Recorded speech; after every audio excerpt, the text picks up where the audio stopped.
Okay, it's the top of the hour. So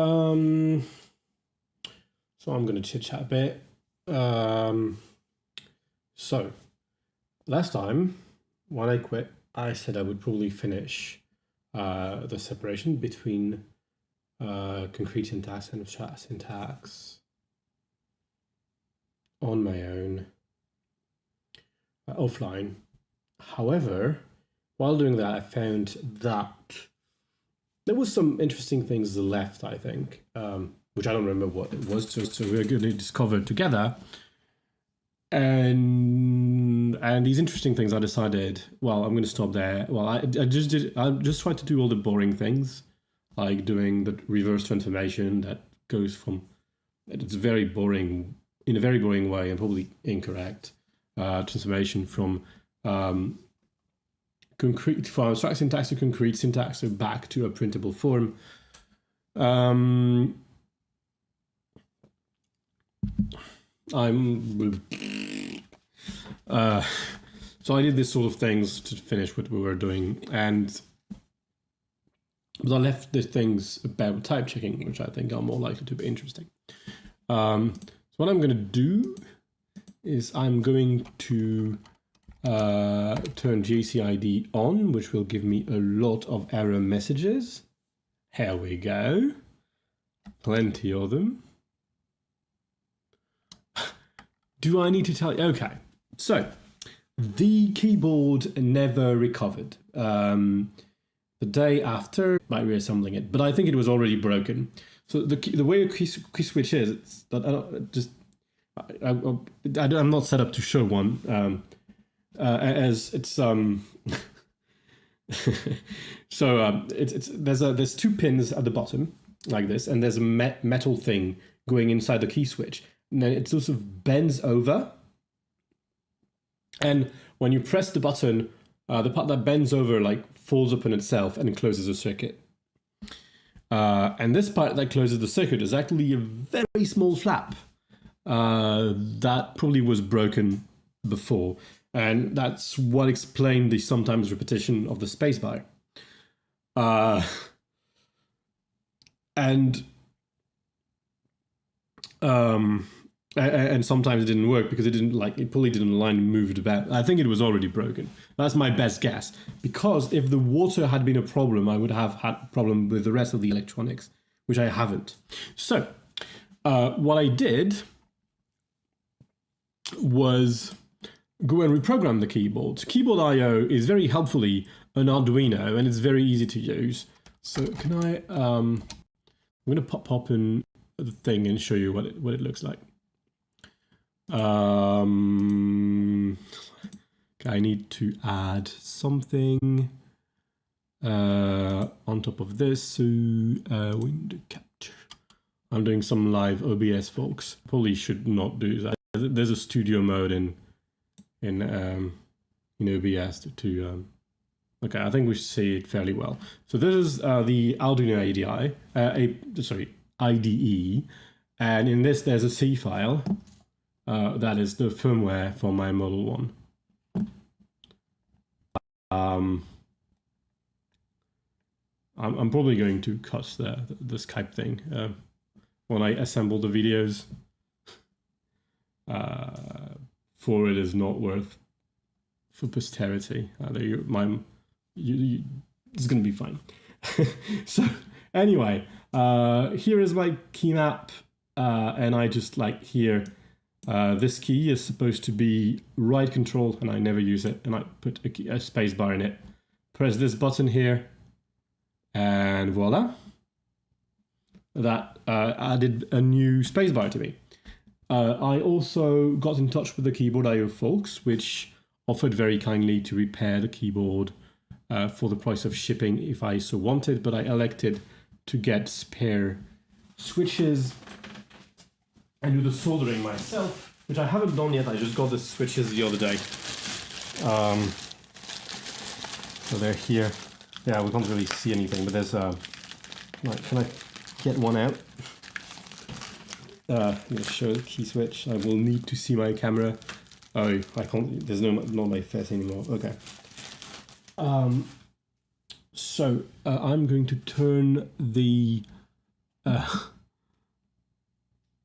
Arduino thing off, which sorry.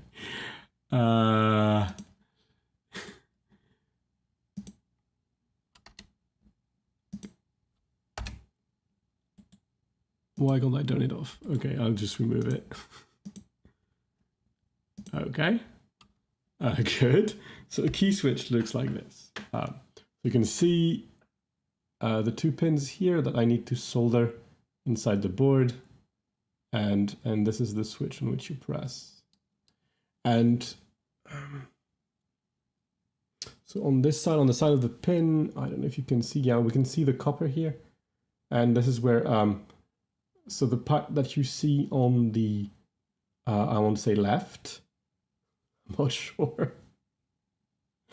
I think I see the same picture as you do. So yeah, it's on the left. You can see there's a part that doesn't go all the way to the bottom. Well, actually that's not true. Well, you can. I don't know how good you can see it, but there's one bit attached to one pin and one bit attached to the other pin. And when you press the button, there's a flap that makes them touch one another. But yeah.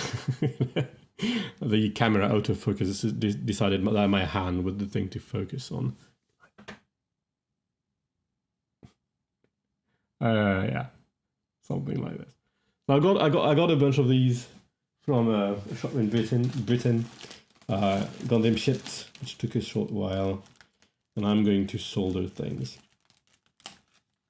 The fun fact is that in France, soldering is the one practical skill that we learn in school.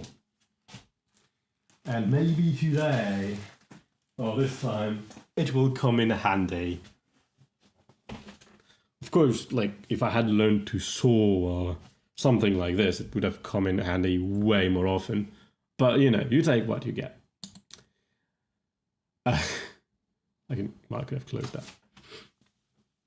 And so yeah, you do like it's very nice that you don't even have to plug the keyboard a different way. It's the normal USB port with which is connected to my computer that is also used to transmit data to the Arduino board in it. It's quite fantastic. After this experience, I'm really not willing to buy a keyboard that is not an Arduino anymore. You know. Anyway, that is the story. So right now I'm using the control, the right control as a space, which makes me bend my thumb quite a bit. So it's not going to last very long, otherwise I'm going to get hurt. But in the meantime, it's been very convenient. So I could took me like less than a half hour to set my to get a working keyboard. After I definitely broke the switch, which, to be honest, is quite fantastic. It's very helpful to be able to do these sort of things. Anywho, should we get back to the programming?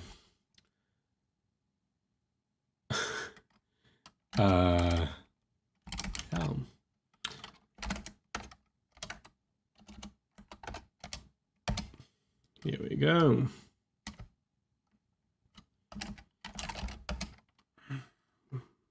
Dante's here, and here we go. So now, well, so if you remember last time, we defined a new term type here.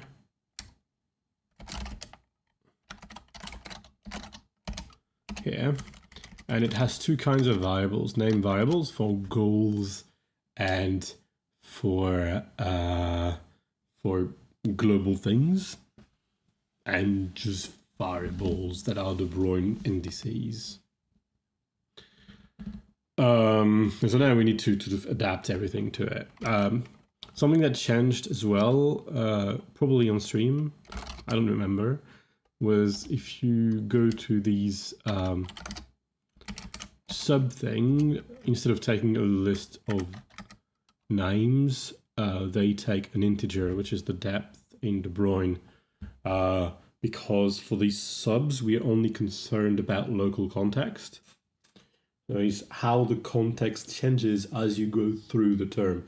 And the term is not allowed to bind any names anymore. They only bind integers. And for this reason, well, not bind integers, they just bind in a De Broglie style. So whenever we go through a lambda or something like this, we just add +1 to the depth here. That's all there is.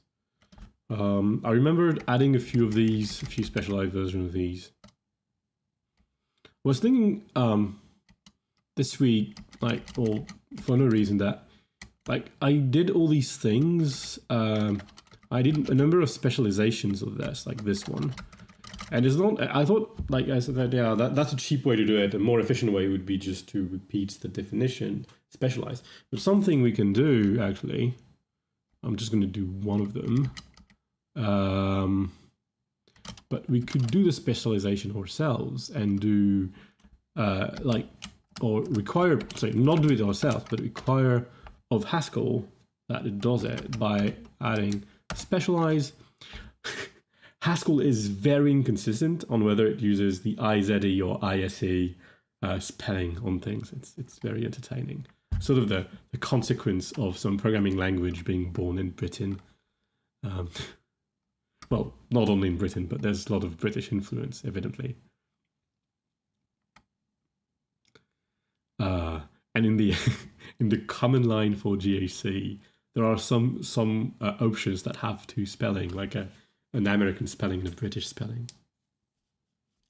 Anyway, so we want to say specialize R-type subs _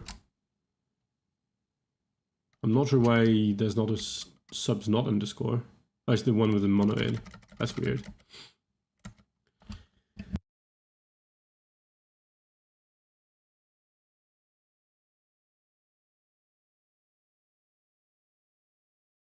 No, there's just not the underscore.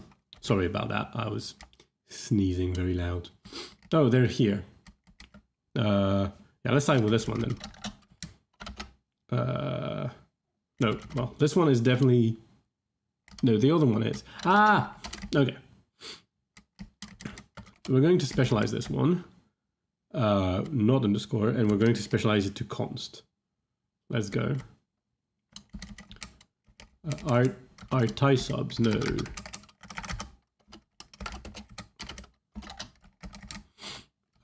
So we can copy this.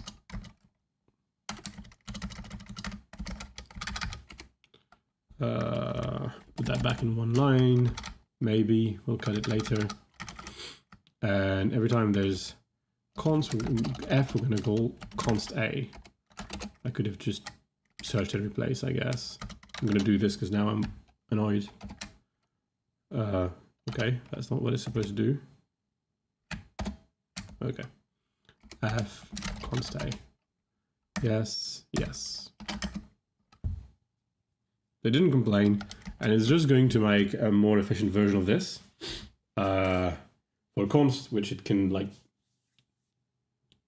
It might happen on its own, actually, sometimes it does. But just to make sure that specialize happens, you do this. So specializes tends to happen on its own when there's type class stuff happening, so it might have here. Just because GAC tries to get rid of the dictionary here. They try to make this as cheap as possible.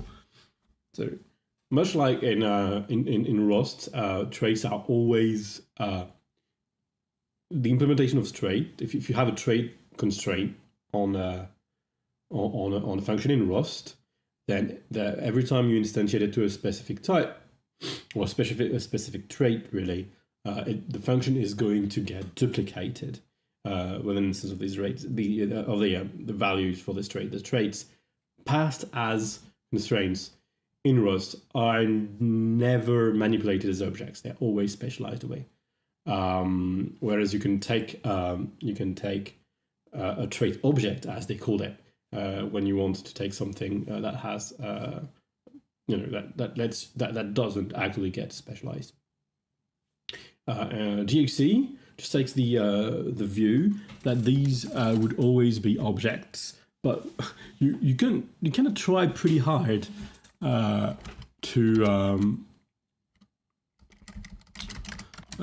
make more of them, to try to eliminate them when you can.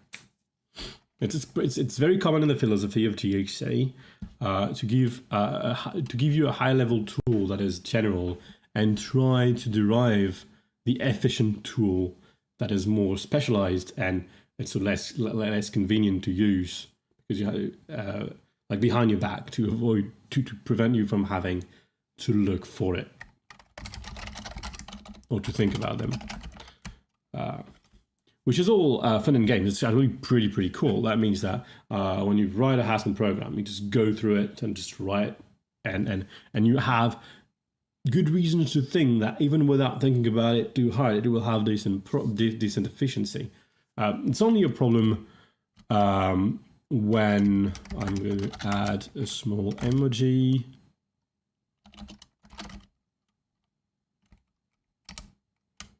Arrow up. Here we go. When you need to think about about performance, having to second guess the compiler is absolutely not pleasant. So there's increasingly many ways to tell the compiler, just do what I asked you to do, yeah? Instead of trying to be magic and smart.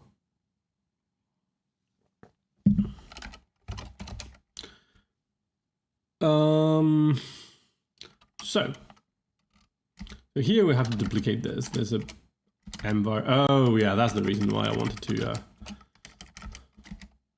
Okay. Aha. So that's when it starts to be interesting, because this inf context is it cannot be just a map of identifier, because it needs an identifier map like this that is built from the outside. Sorry, and a De Bruyne context. So we're gonna like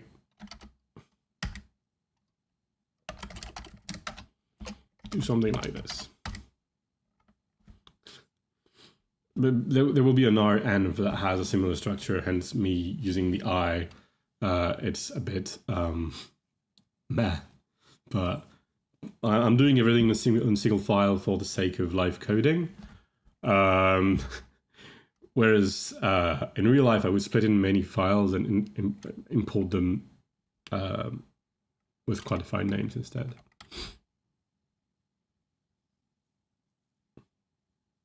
Actually, you know what? I'm gonna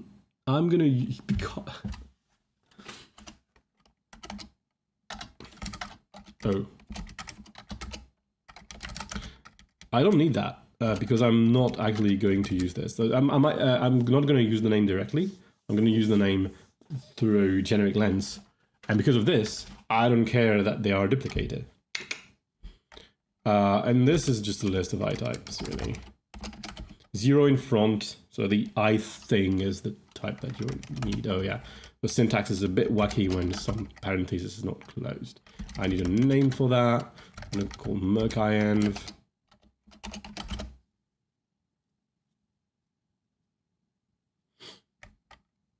I said type, I want to say data. That's very interesting. I haven't written anything in OCaml for month, maybe a year, and I practically wrote an OCaml type definition out of nowhere. The only thing that was not like OCaml was that this was a comma, not a semicolon. It's weird how old habits come back to you. So now we need to define a bit of things about inv. So here I'm going to have to use the I thing because no qualifiers. Someday we will have local modules for that, but I look at named takes an inv, returns a maybe.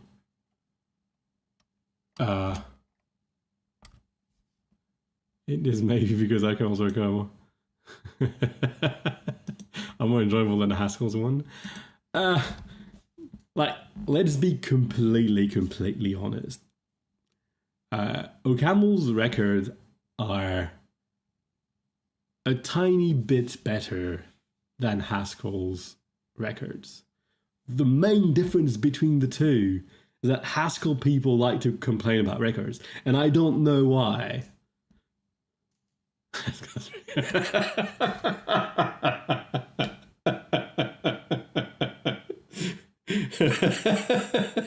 Exactly, yeah. So the thing is, records in Haskell works just about the same as in OCaml. There's in both languages there's no real way to nest updates, and like Haskell has better lenses, so there's that to compensate it. You can have in both languages nowadays. It started way earlier in Haskell. In both languages, you can have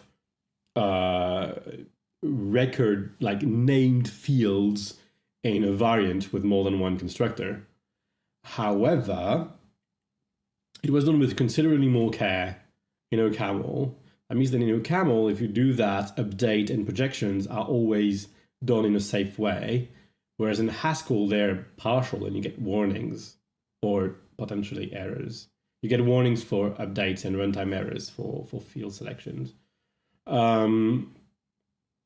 And so like, the thing is that in OCaml, you can guard the record by doing a pattern matching, and that's quite fantastic. And that is where OCaml records are much better than Haskell's. But it's pretty tiny in practice and doesn't make that much of a difference. So for the most part, there's the same thing. except there's a single colon and a semicolon instead of a comma, and no constructors in simple records. So, you know, I like control this. Doesn't OCaml have row polymorphism? For objects they do, yeah. Most of the time you use the row types as phantom types and not to type objects, because nobody really need objects in practice. Well, it happens sometimes, it's pretty rare. But having row types as a phantom types is super useful sometimes.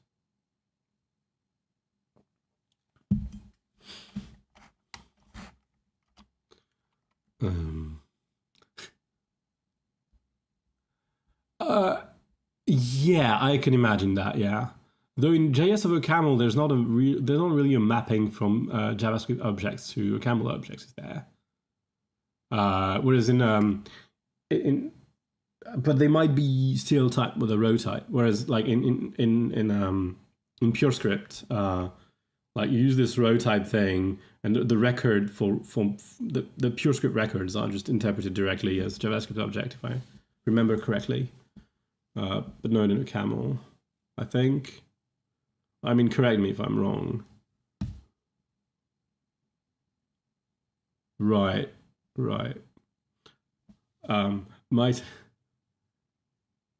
Yeah, right. So my one of my favorite use ever of row types in OCaml is that I just use it as a type level record. We had this data type in Coq that had like, I don't remember, 5, 6, 7 parameters.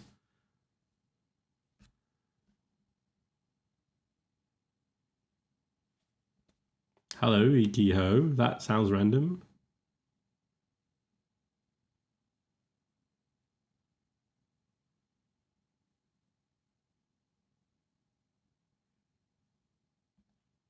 He's looking at himself. Yeah, and so I had like 7 parameters. Not himself. This man's father is my father's son. Oh, sorry, oh yeah, sorry, he's looking at his son. Sorry, you took me pretty unaware here. Nice to meet you, by the way. So yeah, there was seven parameters in what is effectively a tuple, and that was really unwieldy. And so replacing these 7 parameters with 1 parameter, which is always an object row, made this code way better. Maybe we'll try to do a bit of coding and maybe start what I said I would do today.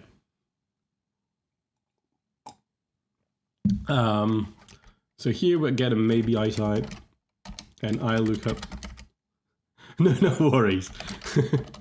I mean, like, these streams are for sharing. Sometimes we can get on tangents and digression. It's perfectly fine. I started late today because of Syriac, where I was, and then forgot to turn my stream on. So maybe I'll try to get a few things done before the end. But like, don't hesitate to ask questions, make jokes, troll. I'm all for it. It's fun. I'm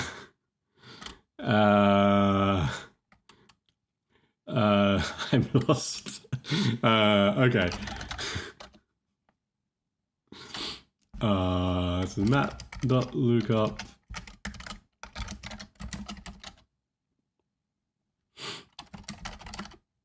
View hash name. I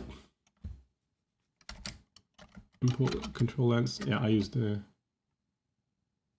Okay, I can do env. I think it's dot named, and that's all.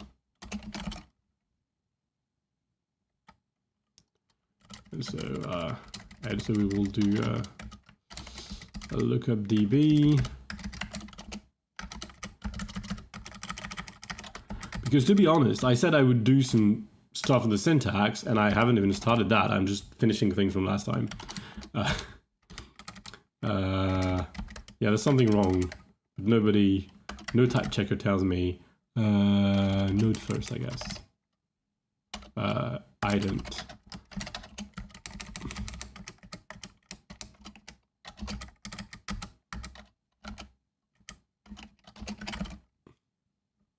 It should have been a type error, actually. That's weird.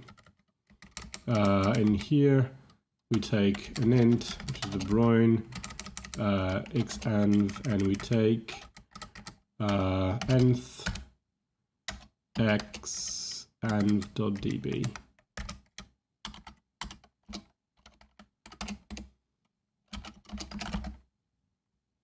In this file.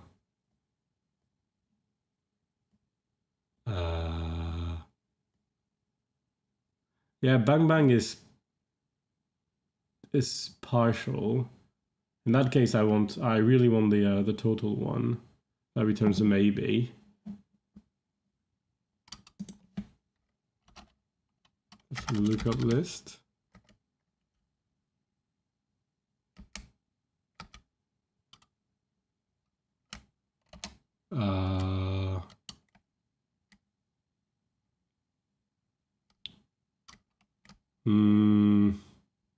I always forget about bang bang, by the way. How do I look for it?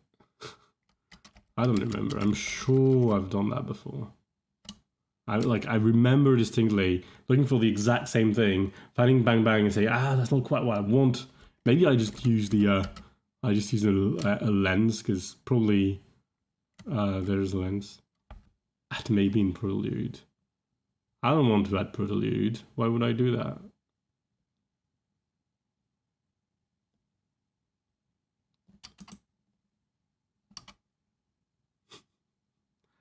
I don't remember.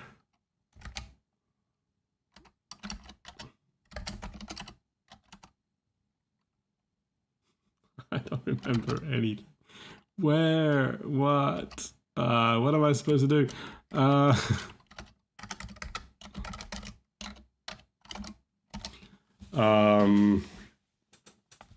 So in lens, there is something which is at, I think. No, it doesn't. Probably doesn't work. Preview.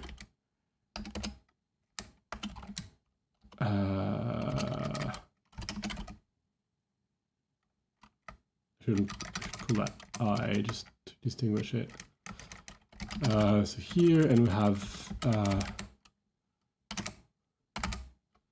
I lookup named. Yeah, James, you were way faster than I was. I lookup db of I. Oh yeah, that's why I got this error message, which was because of an interning error.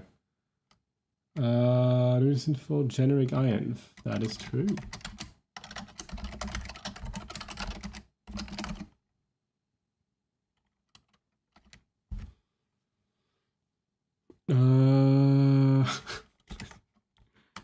Indeed.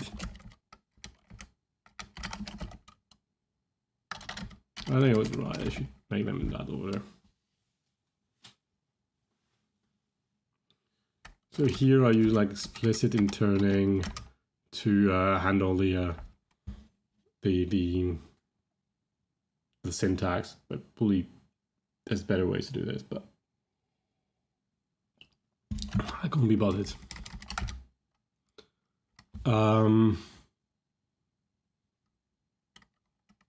Okay, we'll need to define renv a bit better. There's currently a new type, but we're going to have to make it a data.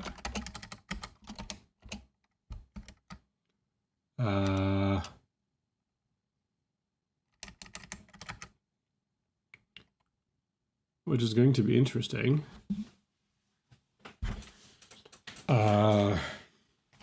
That's named. I'm going to have an error here because of the duplicate thing, and I will just add it. And db, which is, I guess, a list of, no, it's not localized, it's just a list of R types. Actually, I might be able to remove the localized story thing.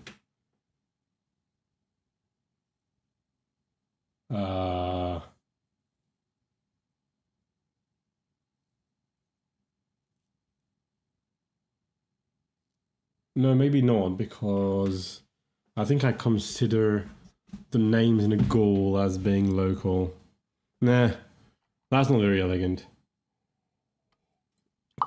Anyway, we have multiple declarations of named, and it's not offering me a fix, so I'm going to do that myself. So what is the name? Is duplicate record fields.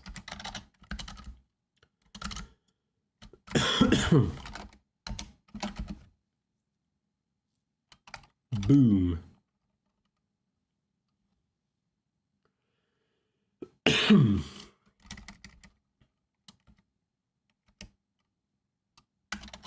Map to empty and empty list. I should probably just give them names. It will be less ugly.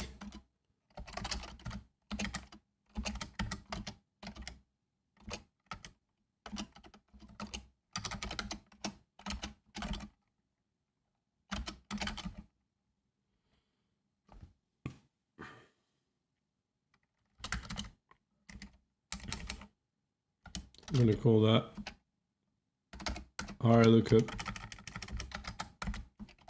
named. So we can still do a map lookup, but we're going to do this in dot hash named. Fantastic.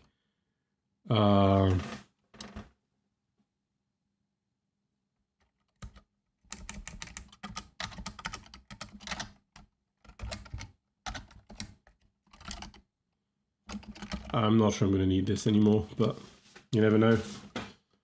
There's a lot of the shadowing logic is going to go away. And then I'm going to have printing bugs, but they won't. They will just be printing bugs. Add local.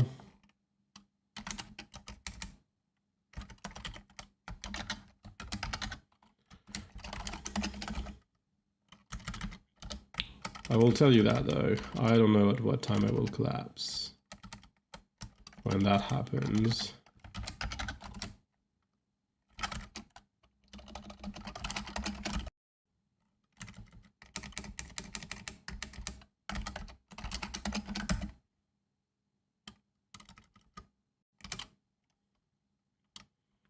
so here we have to be, oops. We have to do a mec-inv. Interesting. Where's this? I don't know. I pressed the button. Name equal db equals, so that's not anv, that is the named. This pushes for a better notation, but whatever. Well, maybe not. There's some transformations. Like I was thinking more sharing, but okay. Env.named, and here we have the DBs, and that is just map of underlying type, underlying I type on env DB.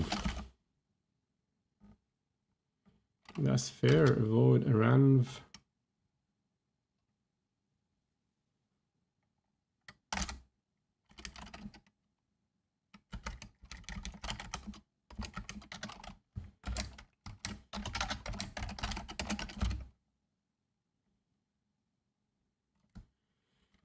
This is not solved as of yet.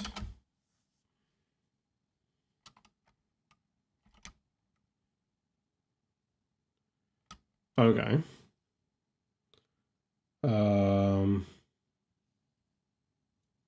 I don't have to do this anymore because this is De Bruyne. If I go look at the P for all definition now, woo. See, this is just an annotation. Have a type and a preposition, and it just binds +1. Where's my cursor? Here it is. So we can just forget about all of this and just not do the shadowing, not do the thing.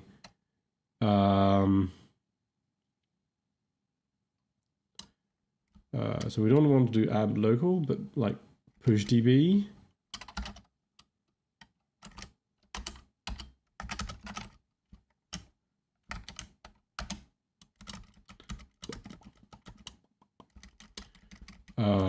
So I'm going to add that here. Let's say push db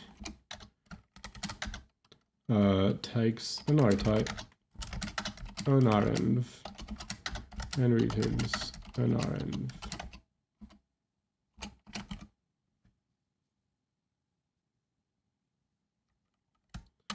Why does that type check? I'm going to get type errors there later. Maybe I should fix them right now. It's really wrong. So I take a toll. I haven't put my input method yet. Toll. And an env. And I'm going to say over hashdb. And I'm just going to add tool on top. Yeah. And so here, I'm going to fix this already. Over env, oops, small letter env dot named. We can do this.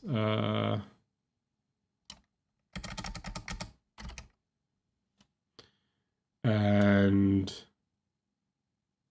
no, wait, that is not correct.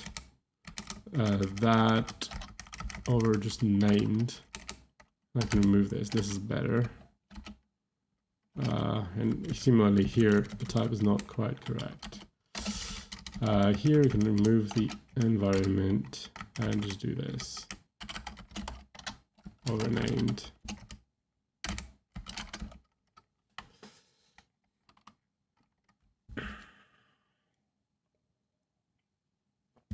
Now we're doing high flying lens things. 'Cause it's fun.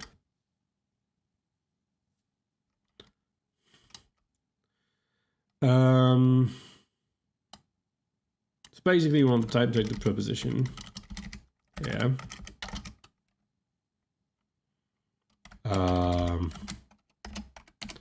And we don't want to do add local, we just want to do push db. Forget about this name. And here we go. And I think that's all. Boom. That's much easier. Aha.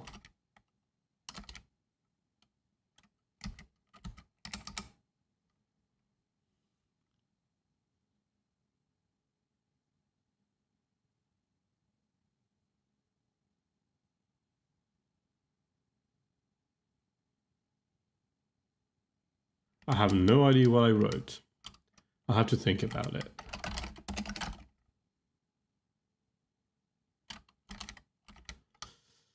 Ooh.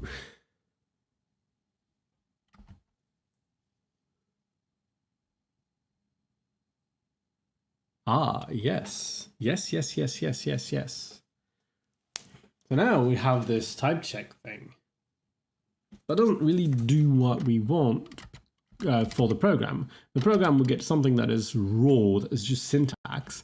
We're parsing it and we're interning it. And as we're interning it, we are going to, in this case, do the type checking as we go. Another possibility would be to take the program, type check it, intern it entirely, and type check the intern program, which works just as well and could be better if you want to have some sort of circular definition.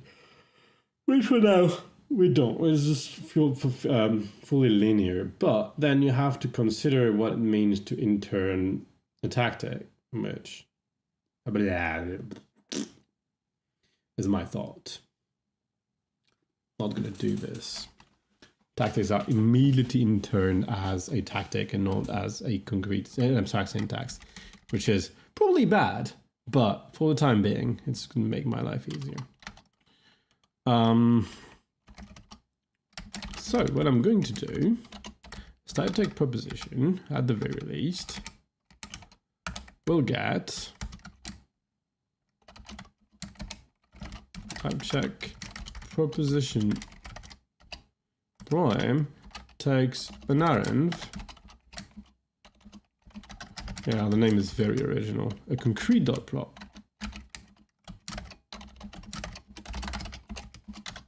And return a TCM of prop and not of nothing.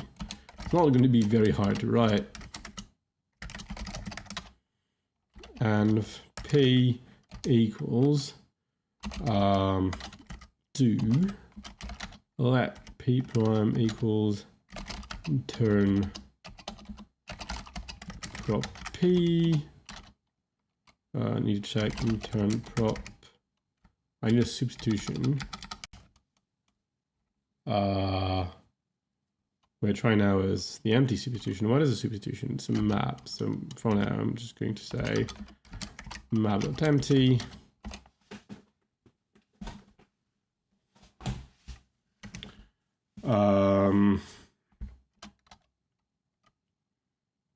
And then I do, well, I can just do type check proposition p prime and return p prime.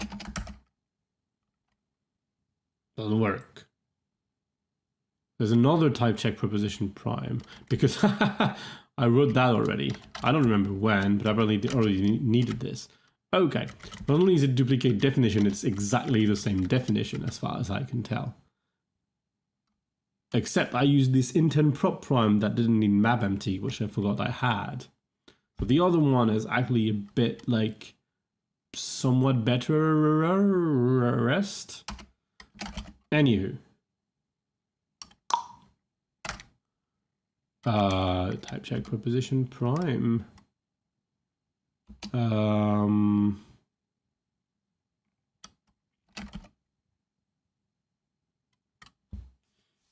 don't need it in that particular case, so I can do void.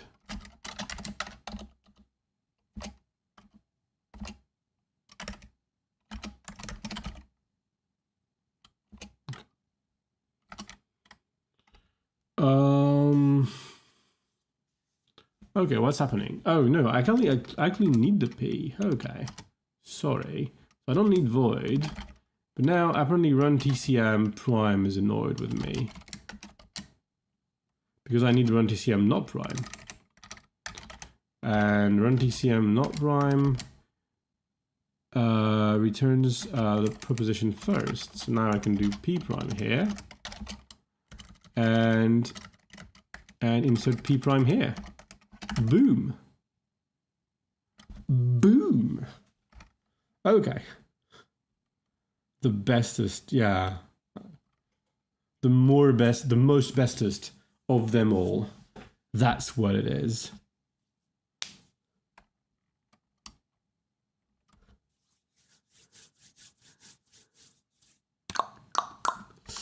So where are we? We'll have a similar thing here, except as I do, so we do P prime here, emit P prime, and type check proposition prime. Boom. Oh, actually we need to return it as well. P prime, run TCM not prime, P prime here again. And here we are going to go and add P prime here. Boom again. Isn't that fantastic? Right. That's exactly why type check proposition prime has been created for.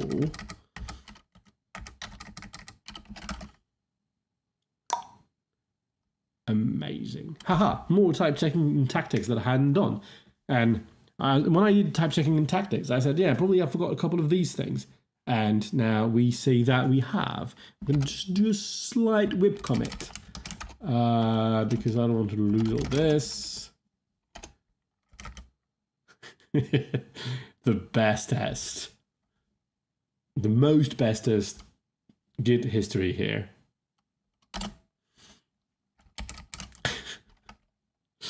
We're very close to being done with this entire thing. But I thought it was nice sharing, especially because of this type check preposition prime thing, which I had already done for some reason. So what does it tell me? It says, there's a concrete term and I really wanted a term. So basically you haven't type checked it, you loser, which is a fair point. So now I have to do a check prop thing. What is check prop is just for prepositions. So we need the same thing for terms, yeah? So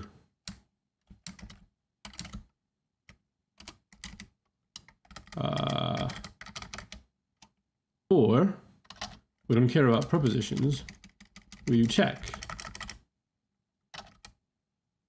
As I think, I'm going to check for it. That I can replace that by an A and this by an A. Yeah, I can. So I'm going to call that check, which might conflict with something. No? Okay, good. I'm going to call that check. And I can do check here. No need to duplicate something that was perfectly correct before. So I need a type check type term prime, which I may or may not have. Type check. I don't know what type it's supposed to have. So that's not type check. That's type infer.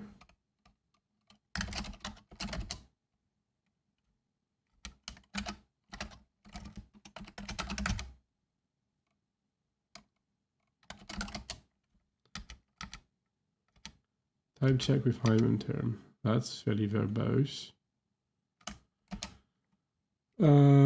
Type infer. Okay. So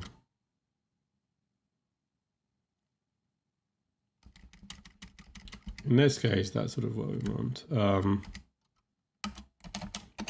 Now to think about this, I probably not quite correct because that lets me pass I mean type checks the term, doesn't verify it has the right term. Let me have a look at with and see if we can do a bit more type checking there.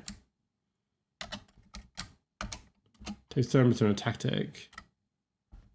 And just instantiate a for all, and I said check the type. Okay, so we're going to change this to take a term and an R type.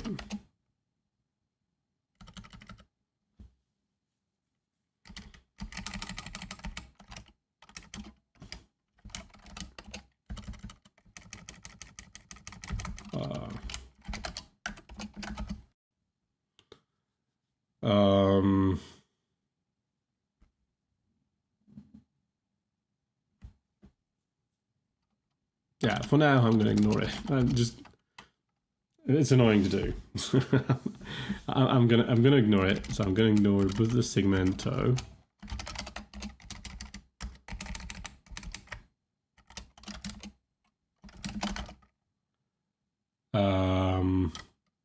Now I'm going to do infer type. So I am okay.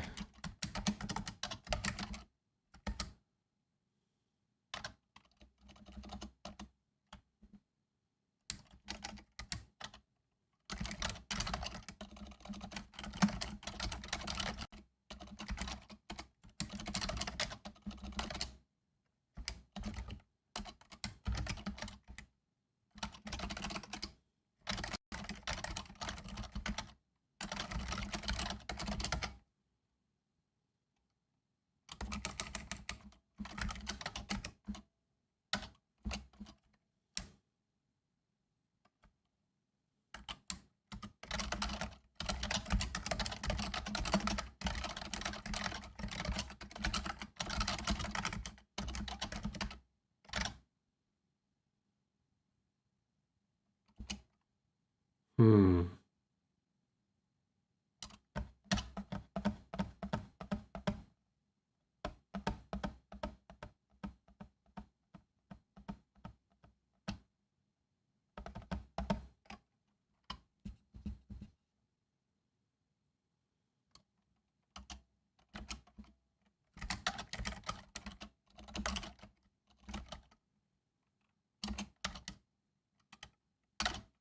You know what? Oops.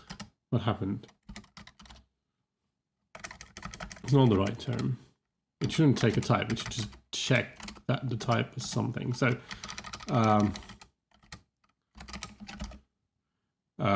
it really shouldn't take a term. It should just, or maybe you should take a term. We should just internalize the thing, and it should do the type checking itself, not with check. So, right. So with, I'm not going to use check. Really. I'm going to do with intern term prime u. What is used now? Is it the same case, or takes a list of items and a list of terms? An item and a list of terms. Oh. Yeah.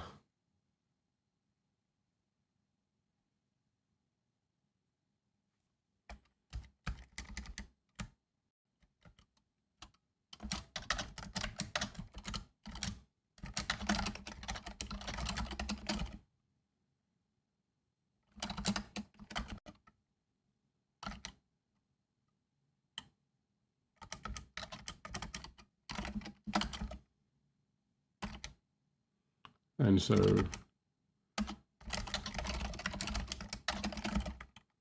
okay. Ooh, I get interesting bugs.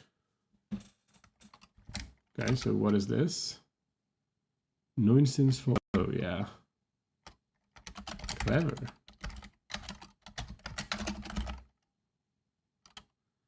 Sometimes this is very impressive.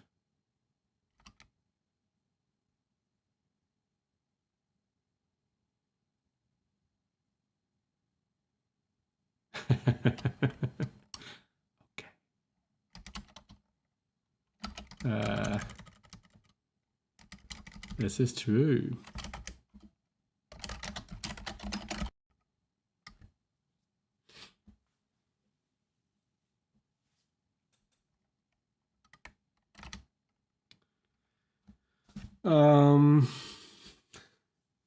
Okay, what's happening here?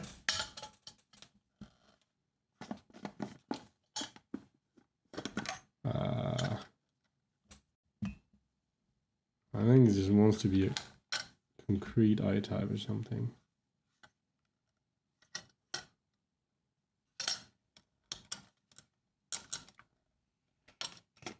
I'm just going to extern it.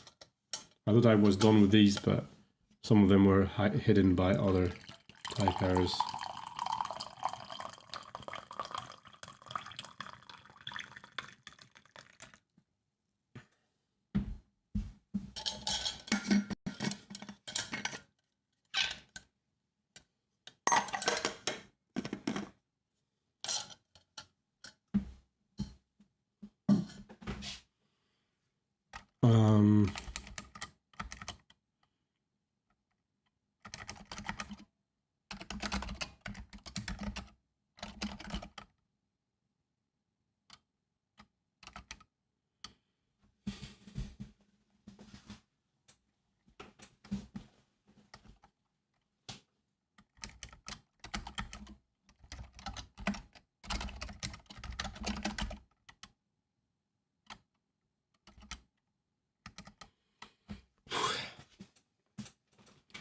I'm feeling extremely tired.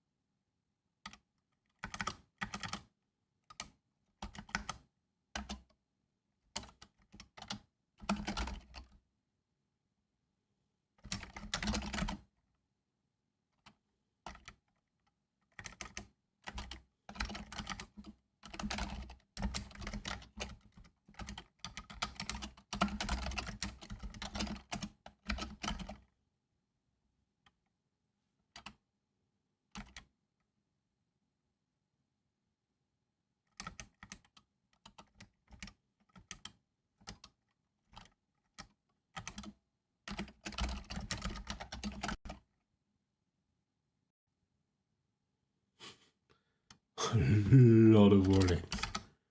What is this? That's still an error. No, that's wrong. Okay. Non-exhaustive pattern matching.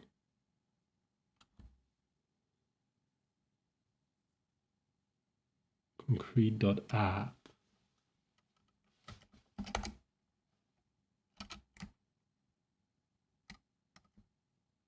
It exists.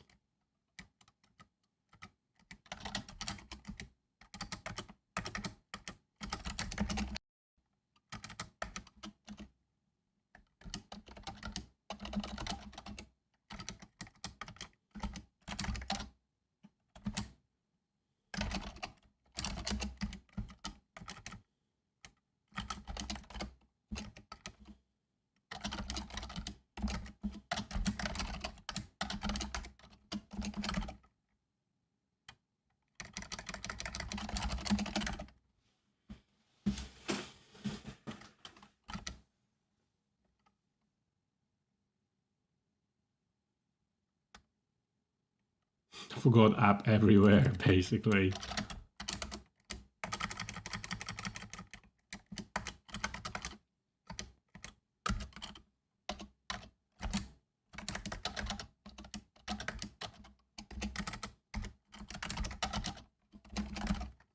Well, there's probably others. Oh yeah.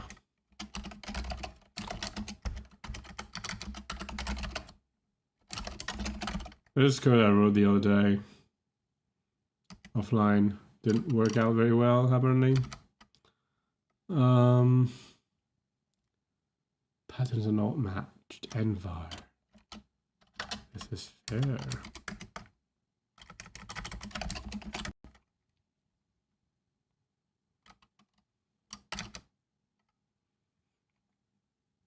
Envar.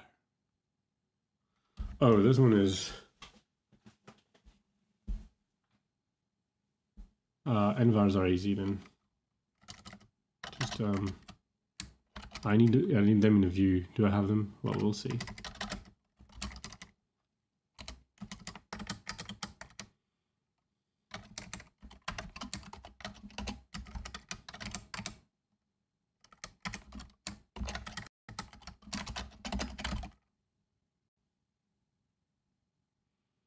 It does. Define but not used. Why? Enough. It's not useful for this at all. That's the same.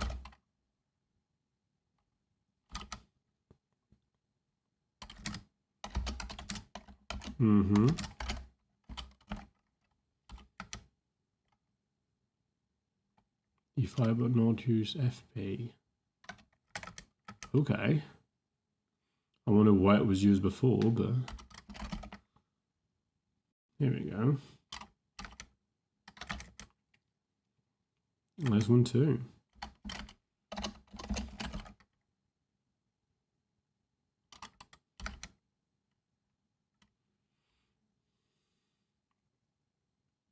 var is missing here. That is interesting.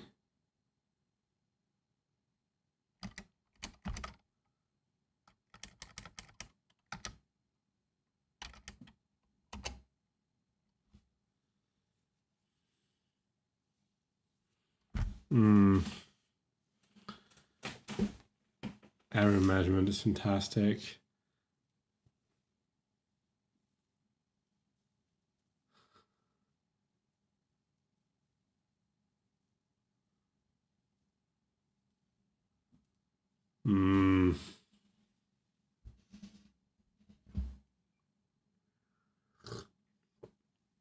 So.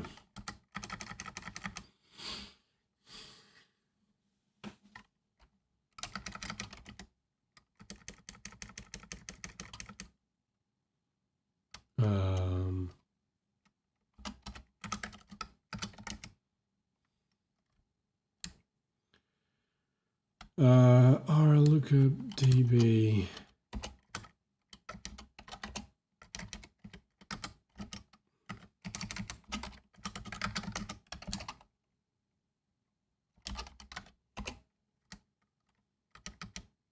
I wonder why that was working at all. So that won't have the right type.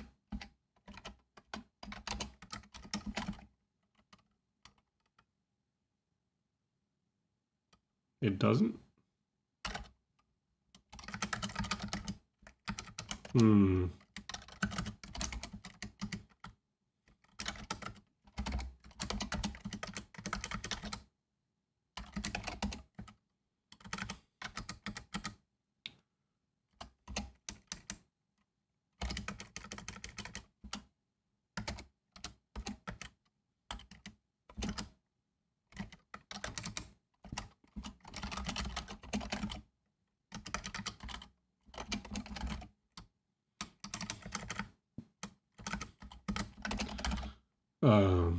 Yeah, sorry, I'm not very talkative today.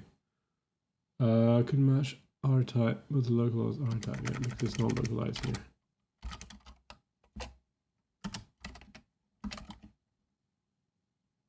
Oh, that's because I defined that one. Okay.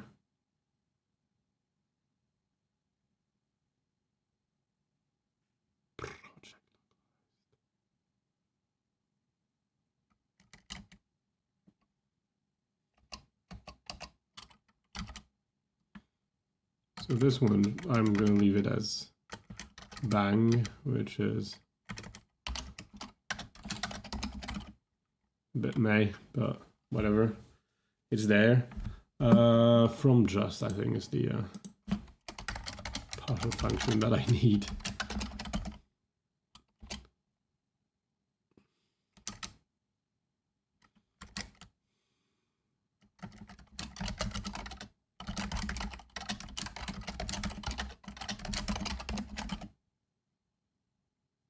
Good.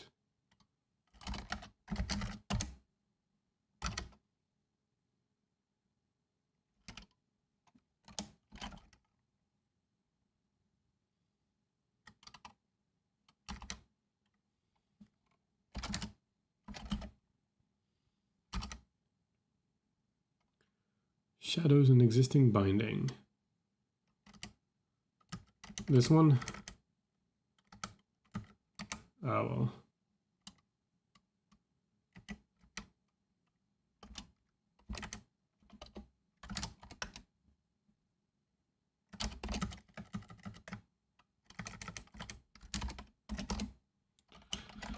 Okay. Okay, so we're good.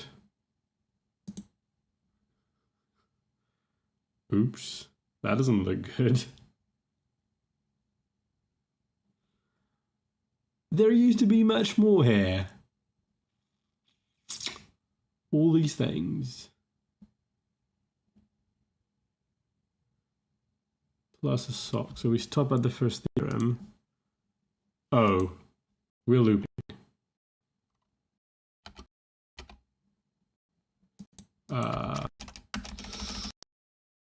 Oops. I don't know if I'm still on because my Emacs is taking all my GC is taking all my power. Let me how do I do this?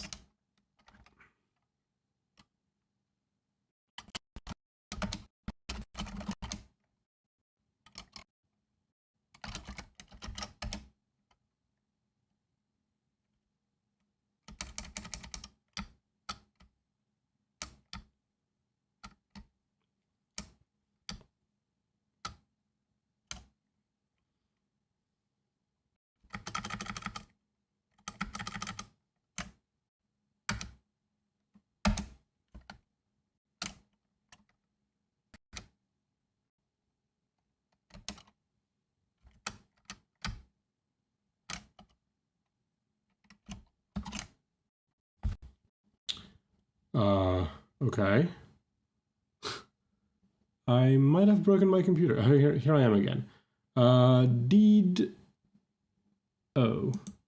I think I killed a process that I shouldn't have. Oops. Oh, that's... I ended up finishing. I see. Did I lose the stream? Oh. Am I still on stream to start with? There was a network error.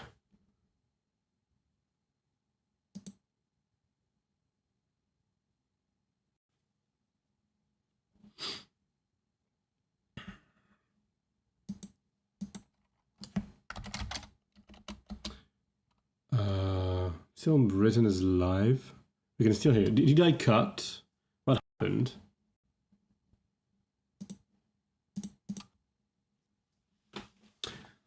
So we have a bug, and that is going to be very annoying to debug.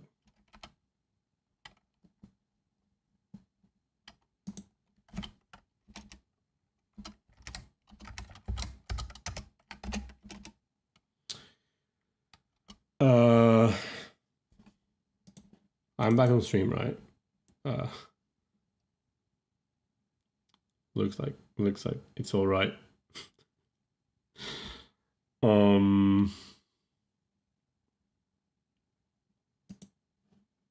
It's all fair.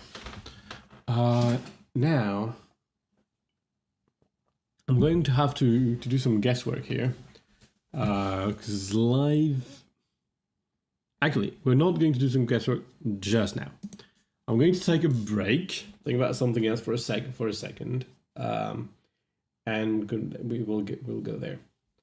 Now that I know more or less what to do with quotients, as I talked last time, there are two big challenges that are left, I think. There's things that I really don't know how to deal with. Big challenges. The first one of these challenges is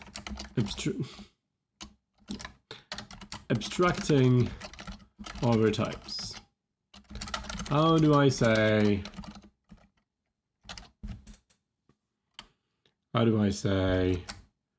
for any group G such that,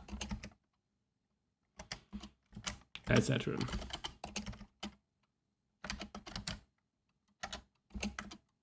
Those are the basic intuition, the basic sort of the most basic idea would be to add a universe type. But right now, all types are sets, and it's very easy to make to make an inconsistent theory with this sort of assumptions. A set of all sets. So there's a bit of a challenge here.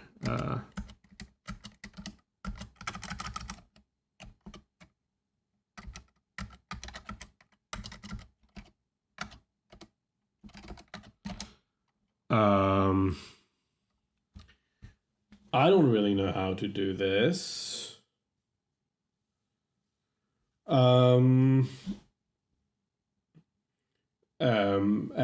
I don't know how convenient it ought to be, because like if we go and do this universe thing, like a good classifier of objects, as it were, then we would have a syntax for types that would be terms, and we need a way to reflect them as types so that we can talk about the types of things at these values. And then there's like two syntaxes for types, the one in the types and the one in the universe, and yada yada. There's like this bunch of work. Also, like being able to reflect the type from the terms from the universe to the type is a bit of dependent type shenanigans that I was trying to avoid for simplicity.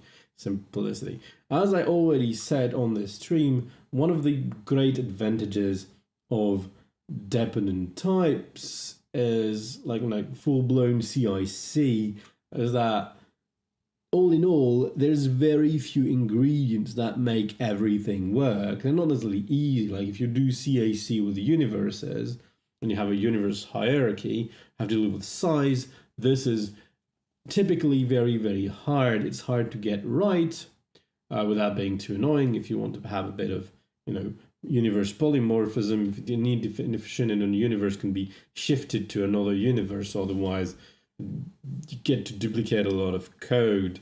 And doing universe polymorphism correctly is actually pretty tricky. Yeah, the thing is, it can be really, really, really slow. It's algorithmically complicated. It can be like, you know, it's a lot of complex constraint solving it ends up being. So that's one of the difficulty. Like, so in our case, we don't have this magic type theory thing where everything has already been worked out. So instead of that, we need to find our own way into quantifying over big things and like over types. And if I can't quantify over types, then I think that I can't prove many things. I can basically prove the analysis and arithmetics. So arithmetics analysis, some basic algebra inside the theory of one thing. Being able to abstract over objects sounds like something that is worthwhile a goal, but I don't really know how to get there, which is something that I've sort of put at thinking about much for the time being. Now, the other thing is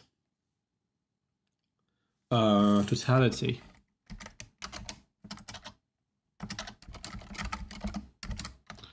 How do I characterize totality? Totality at A to B is fairly easy.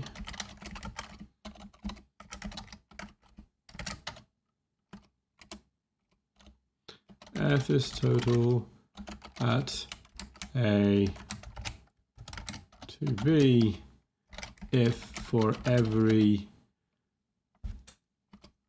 x total at A, f of x is total at B. But, and as the saying goes, it's a big but.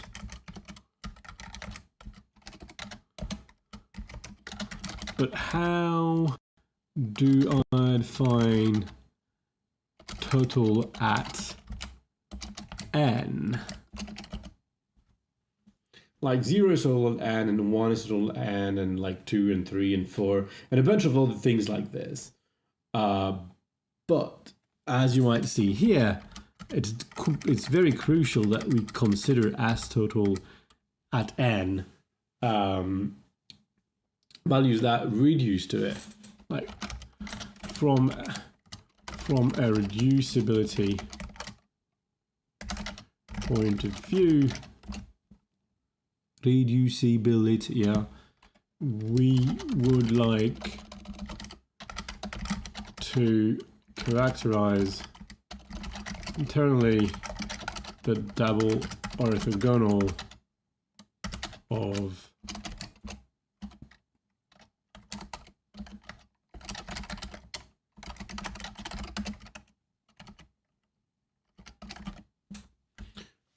so basically like everything that normalizes, and I feel that maybe like poking around Kriving realizability could help with this, but I'm not sure. To be fair, that's only one of the questions. Other question is, should we make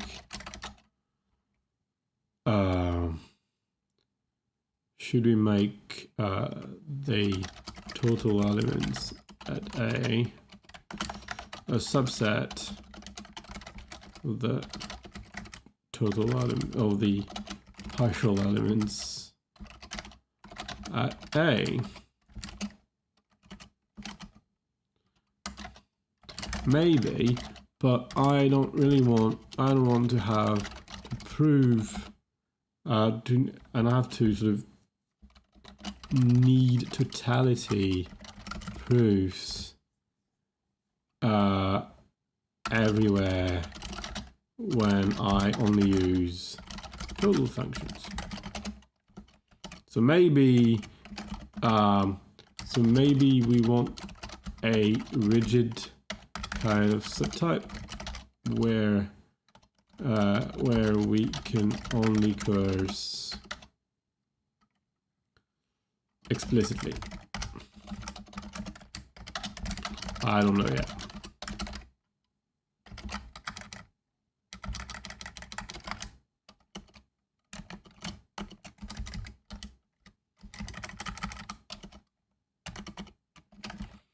So these are the two big challenges that I see in the future. Totality is probably easier. I have some ideas how to tackle this.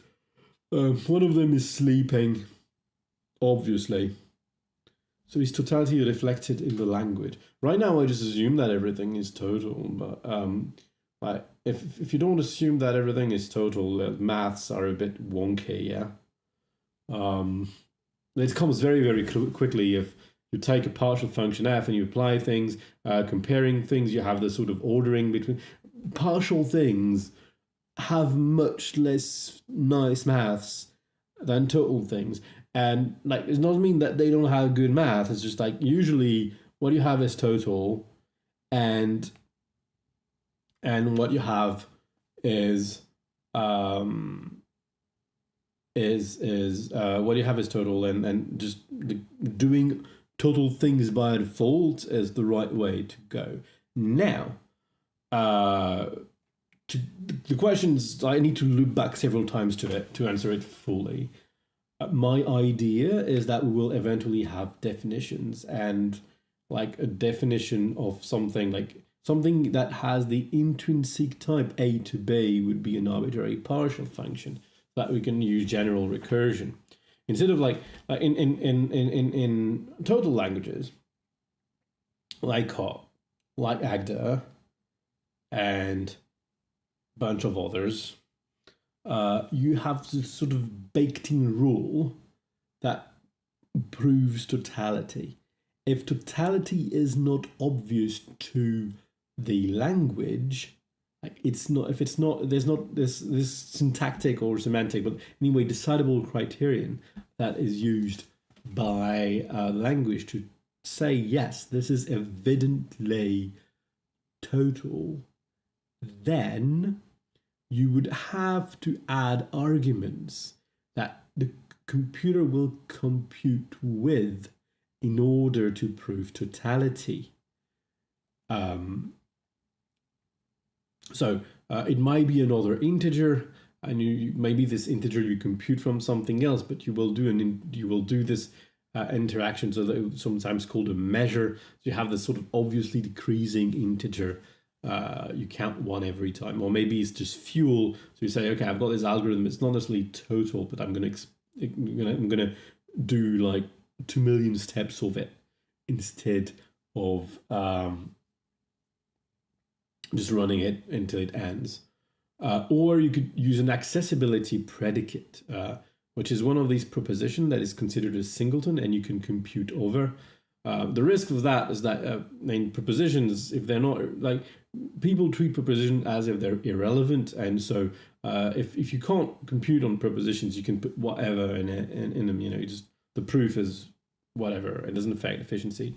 That's also why most proofs in Coq and in QED makes them opaque and make the language unable to unfold them and compute in them, because that really would be absolutely awful to do. The consequence of this is that accessibility predicates, you have to be a bit careful about them because they can hide actual proofs. But even if they were not in prop, and that would be fine, but still you have to add this extra argument to make it evident. And in the same spirit as I use subtypes, I cast into subtypes by a side condition, I want to cast to prove totality as a side condition, rather than having a syntactic criterion that I have to validate. This way, so the definition language that I will use will be sort of a somewhat arbitrary programming language, like a normal programming language that doesn't have to care about proofs, that doesn't have to care about like the evaluation of non-closed terms. Or maybe the compiler does, but that's another problem. It's a normal programming language that doesn't have to talk about totality. They don't have any of this. Imagine that it's an ML-like language. It's a normal language. It has a fixed point, recursive things, and so intrinsically, a fixed point is a partial function. So the language is Turing complete. It has all partial functions from nat to nat. Well, Turing, like all computable partial functions from nat to nat. That would be the idea. And then if I want to say this is a function from nat to nat with my type of total functions in the language, then I would have to prove totality. Most of the time, if I don't use a fixed point, it can just be deduced from the subparts. But when there's a fixed point or something generally partial in my function, then I have to prove it again. Or I can just declare my function as partial and do the partial function maths on it. I don't know whether like it seems natural to have a special partial arrow in our language, whereas most of the time in mathematics you would just say that this arrow is the Claesley arrow in the category of the partiality monad, which you can define as the set of the partiality monads take the type A to the set of like subsingletons of A, basically. Like what is it? So it takes A to a predicate over A that has to the set of predicates over A that have at most one inhabitant. That would be your partiality monad. You can define that in any topos. And so you can, and this partiality monad just gives you the type of partial functions as A arrow partial of B. And of course, I'm saying this, but there's a little twist, which is that functions can be partials in two ways. So the real type of partial functions would be partial A to partial parenthesis A to partial B, because the function itself might not be, because A to partial B is a total element in the set of partial functions. But this characterization works either way. This one is f is total at A to B if x is total A, and f is if for x is total A, if x is total B. So for us, total at means of type something, really. But the difficulty will be to define what it means to be total at type n within the language. Externally to the language, if you do meta theory of programming languages, it's fairly easy. You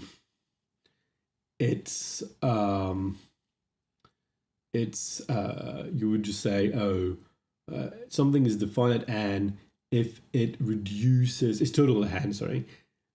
How do I define? Oh dear. Hello. Oh yeah. I'm sorry. I'm very tired. So something is total at n if it reduces, probably weakly. So if it has a reductions, or weakly or strongly, depending on the detail of the language, but it reduces. There's a reduction chain from my term to one of the concrete natural numbers, which again is probably the same as, like, if you define your orthogonal relation properly, will be the same as the double orthogonal of the values of natural numbers.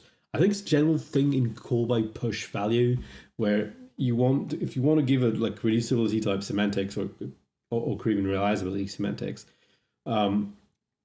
if you have a positive value, so something that has that is defined by this creation form, is like if you have a pair of A and B in call by push value, it is a pair. It's not a term that reduces to a pair.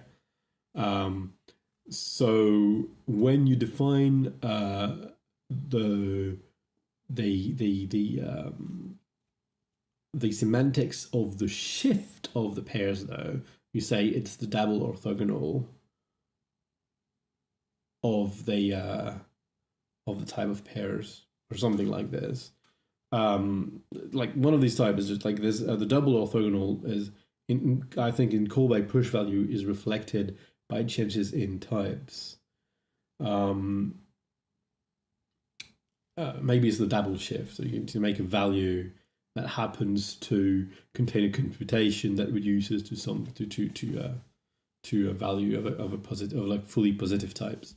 So you have this double orthogonal thing. I'm not sure about the details, and I guess it might be very abstract right now for many of you listening if you haven't done any reducibility proofs before. But the point being that this is a well understood thing as meta theory, but somehow I have to internalize that meta theory a bit to be able to express totality. Whereas in mathematics, you usually start with total things, and you define partial in it with the partiality monad that I defined earlier, for instance. Here, my sort of baseline is partiality, and I want to carve out the word of total things. And I'm not completely sure how to do this, but this sounds like, in a way, much more self-contained problem, like much less fraught with danger is totality compared to the universe problem. Having a universe, or having the ability to abstract over types, is going to be a very, very tough nut to crack in this setting. But it's one that I really care about a lot, because abstracting over things is really what mathematics is about. If we can't do that, then, well, we'll just have made a sad, sad proof assistant. I'm saying that, but like people in Isabelle that have way less abilities to abstract over things, like in Isabelle Hall, or the Hall in general, seem to manage to do difficult algebraic things, and I don't know how to do this. So maybe I should just study that. I might have known at some point, but if I have completely forgotten since.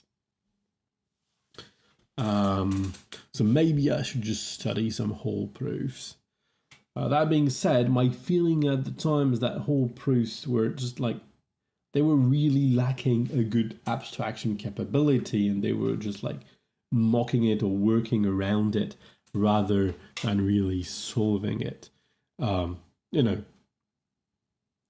my completely biased abstraction lover point of view, and it's not like I'm not faulting these languages that have managed like Holite and Isabelle Hall have some very, very cool proofs to their credit, and like I think like SEL4 is proved in Isabelle Hall, I think, and that's an entire computer kernel. It's just mind-boggling.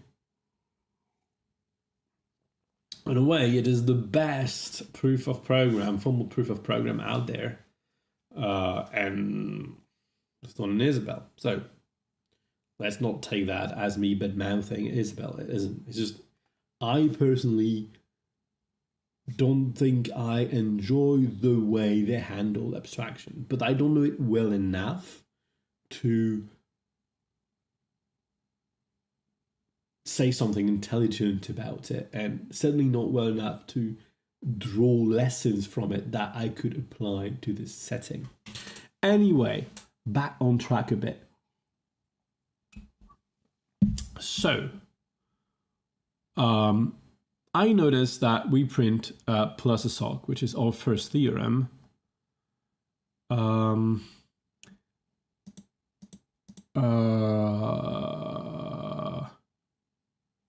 Let's see.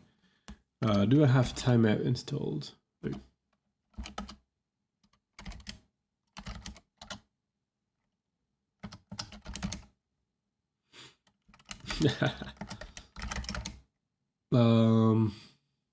Okay.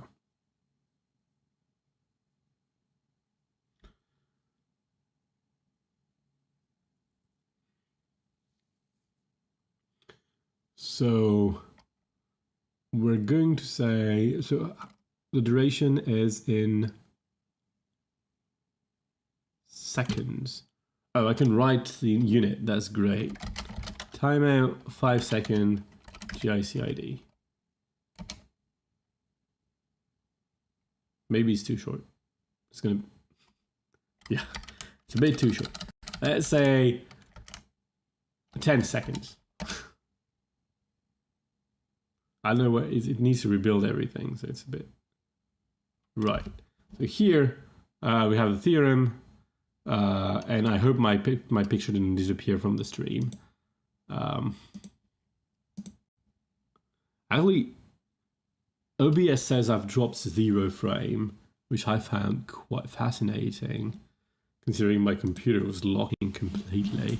Apparently, OBS was still managing, I think. Remarkable.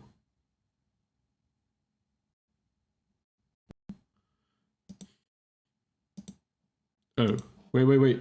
Oh. Okay, so apparently that didn't work. In that this is htop.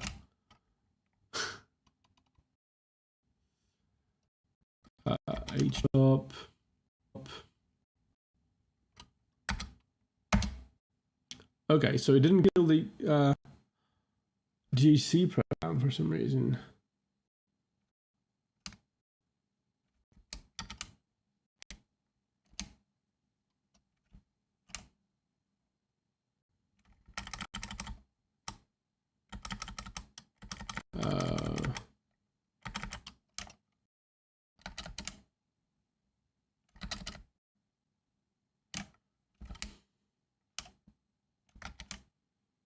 Why are they not dead? They're dead now. No, they're not. They seem to be dying.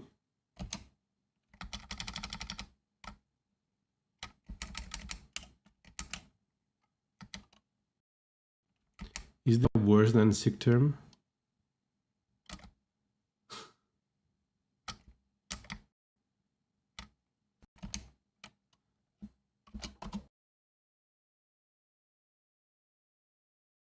Oh my.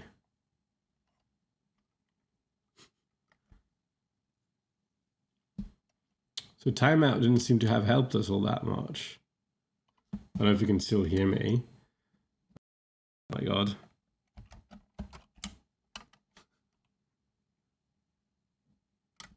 Will you please die?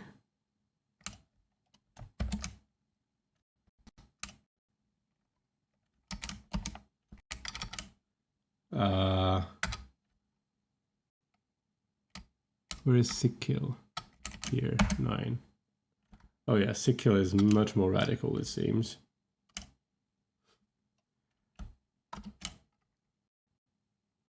Okay. I'm brushing up my Unix skills. And I dropped a few frames this time. Okay. Well, by the way, I had some internet trouble earlier today. That was really, really weird. So it seems that timeout doesn't suffice because for some reason it doesn't manage to kill GICID completely. which is a bit of a problem. So because of this, I'm going to do less trial and error and try to be a bit more careful. So we do plus a sock, and we never do theorem plus 0x. We print plus a sock, yeah, and then we loop. So we see a theorem, we print the empty yada, I print it, and then I go.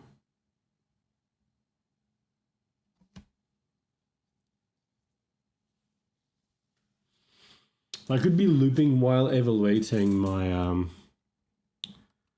okay, so I'm going to be removing this and try again, knowing that timeout doesn't work, so I'll have to go to my htop again.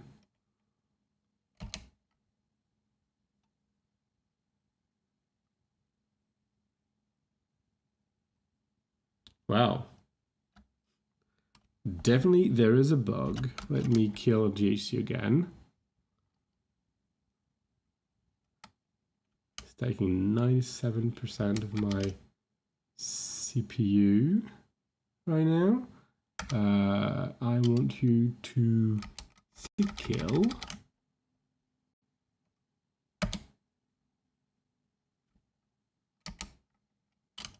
I'm back on track. This is very manual.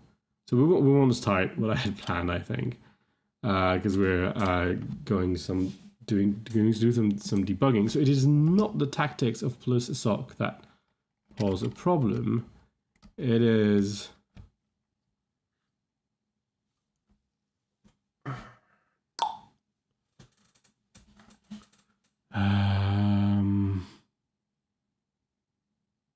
we're obviously doing something wrong, and since I don't know what I'm doing. Oh wait, I'm wrong. We first put the theorem.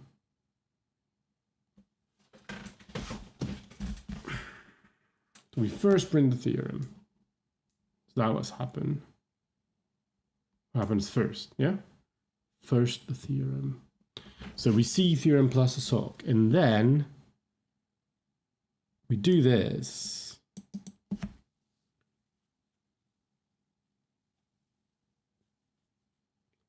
Globals around.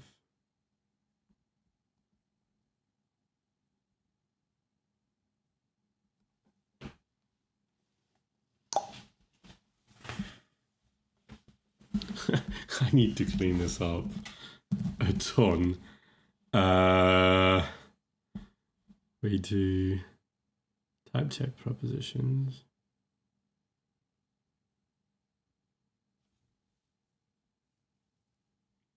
Manually, no debug trace things.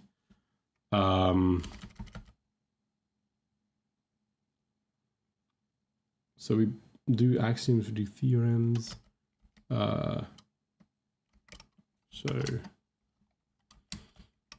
put stir learn. Do I have? Yes. Okay, so I want to.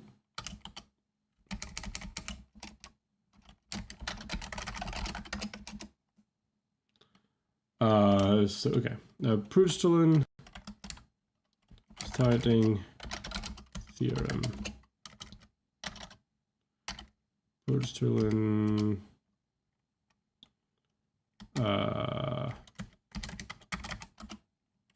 printed theorem.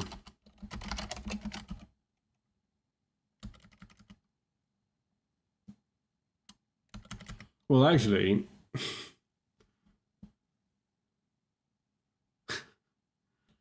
I'm gonna do some importing.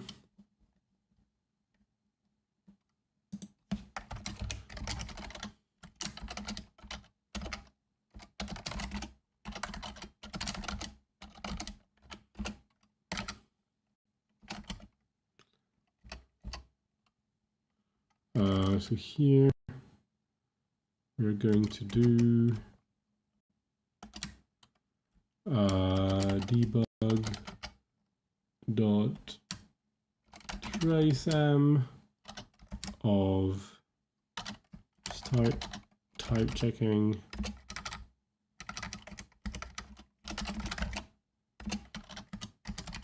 and here we can say done type checking. Here we do done emitting. We'll have a maybe slightly better picture of what's happening.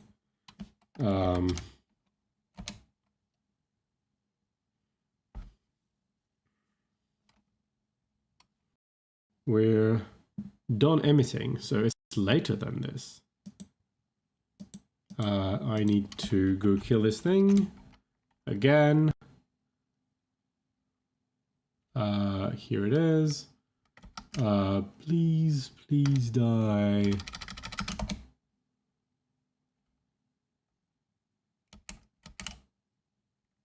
I think this one is suspect as well. So please die too. Okay. I hope I didn't kill something important, because everything changed right here.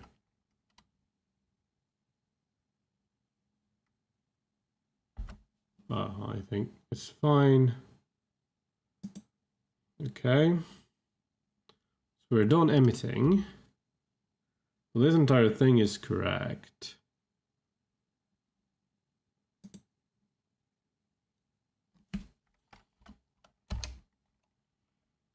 So here.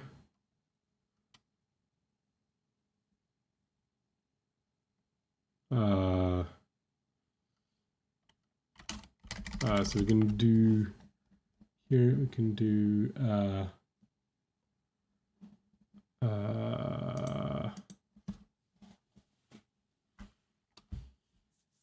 how do I do this? I can't really do anything here. I can do something here.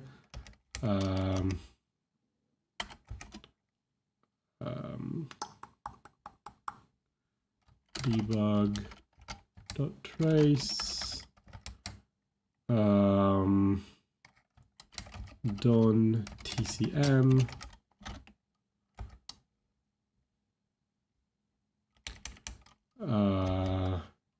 here we can put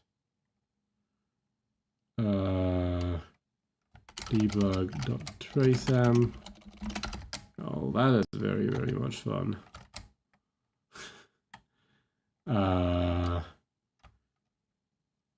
Printed goals. We're not going to get there.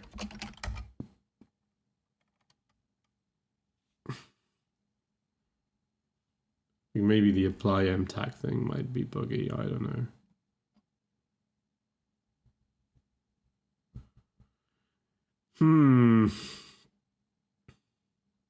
This is not cool. I have no idea what could be happening so far. I've got no hypothesis to work on. Done emitting. Never get to this. Oops.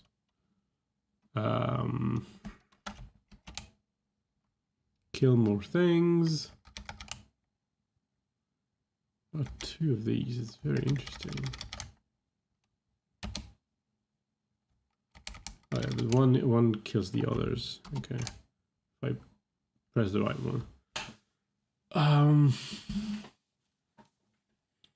Gosh.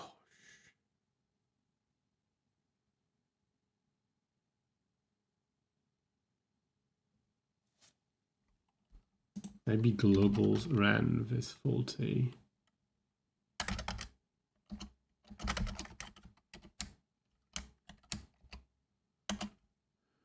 Well, we've done it before. I didn't seem to be wrong, and it's very simple. That can't loop. It doesn't have a variable to loop on. So the worst gives me nothing. Now, got an environment of the right type. Good tenv, bunch of tactics.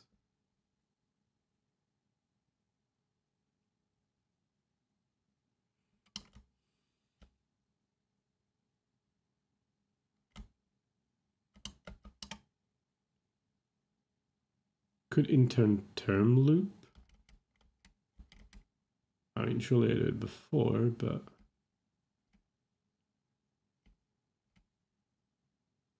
well, no, I said it was not my tactics. Yeah, if I remove the tactics, it should have exactly the same behavior. But we'll check again, painstakingly.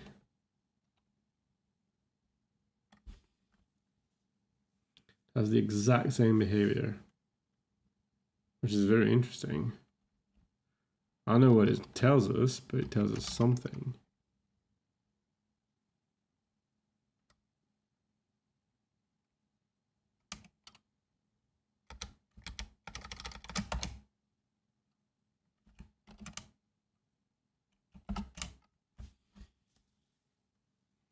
Huh. This is not the most exciting stream ever, but we see some fun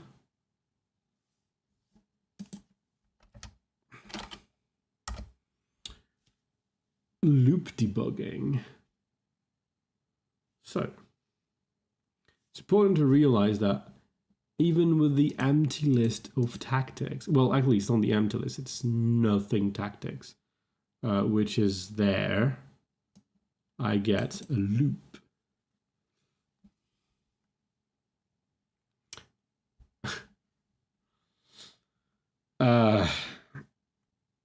Which honestly is weird.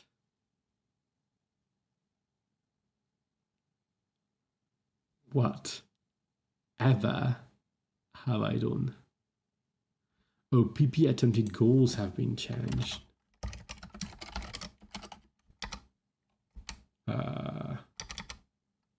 Not that one, but this one. Did it change? Because I need to do PP goal.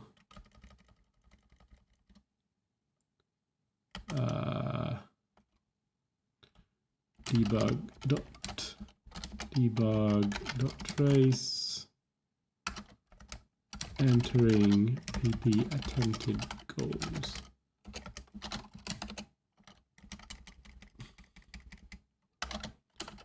Debug trace entering PP attempted goal singular.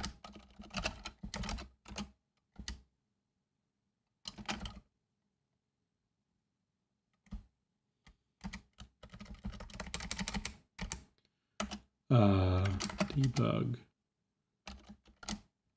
trace. We're getting there. Entering PP goals. That's not the one I need. The one I want is that one, and there are two.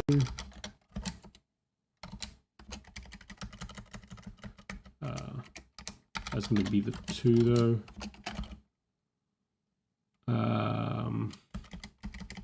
Let's see what we see now. This is slow. Oh. Okay. I wasn't fast enough. Where is it?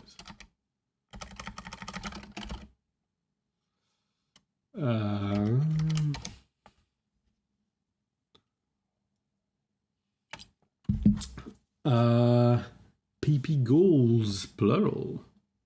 Why? That is not what I expected at all. I expected that I couldn't see PP goals because I wasn't using it. I was wrong. Fun stuff.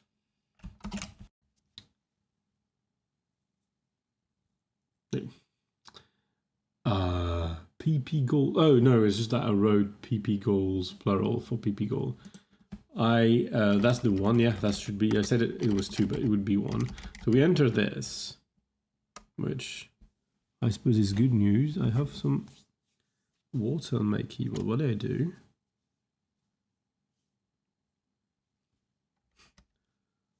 I don't know what where that water comes from. I probably just put some tea on my hands. Okay.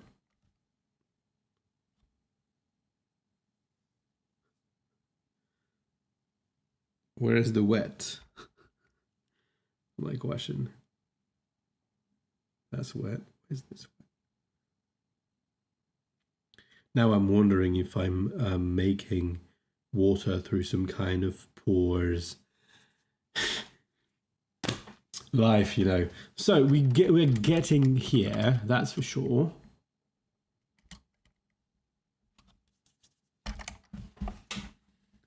Oh no. That's a lot of water. What is this? So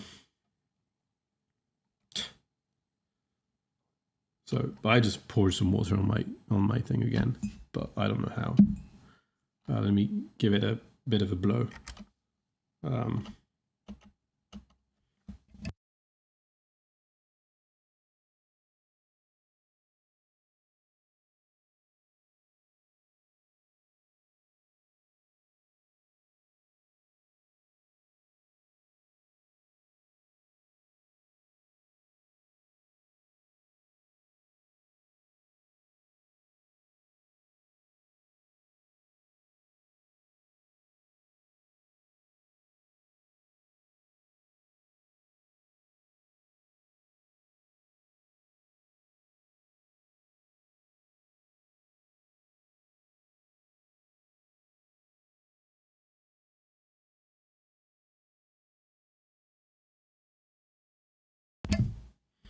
So, welcome back to the stream of pouring tea on the keyboard.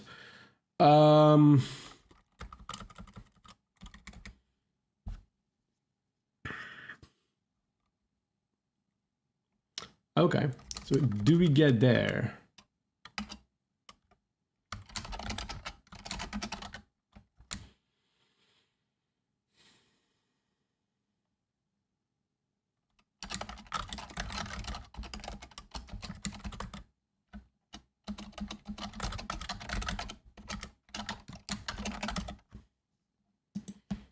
Slow, but I don't really know what I did wrong. Shoot. Will I be fast enough? No, that's gonna kill it. Yeah, it killed it, okay. It killed it before it looped. Yeah. At least. Interesting. So when it loops, it doesn't seem to allocate because it doesn't get interrupted properly. Oh, but no, okay. External. Oh my god, we get there? I hoped I wouldn't see it. Or maybe it just means that external thing is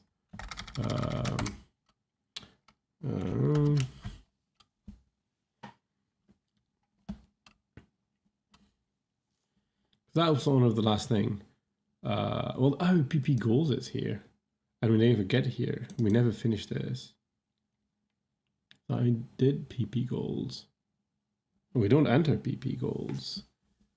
We avoid the, we go to there. So PP goal here.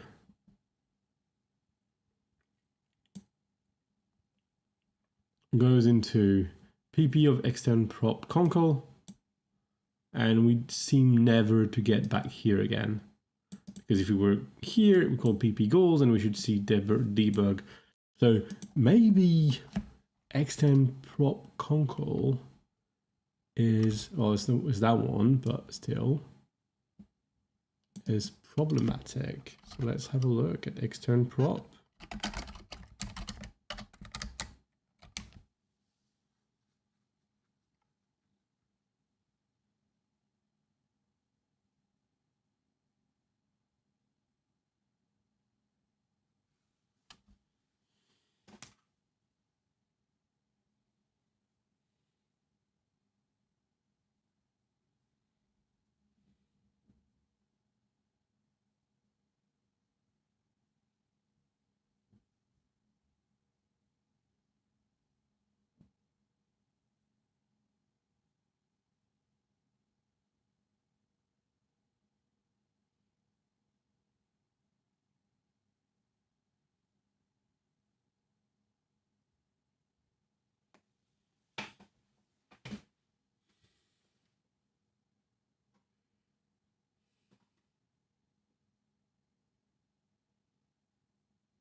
It's also the first time we enter PP goal 1. A. And it suddenly loops. This all looks very innocent. I mean, this is not like strictly decreasing, but we replace a var by an nvar. It's possible that subst is bad. This is a hypothesis I haven't tried.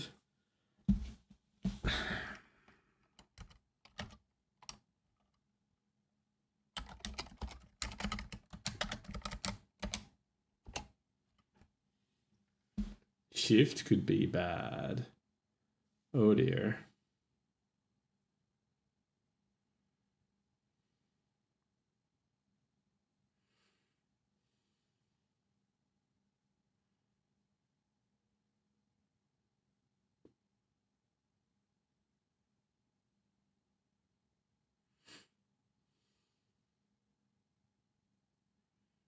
Subs prop shift subs P.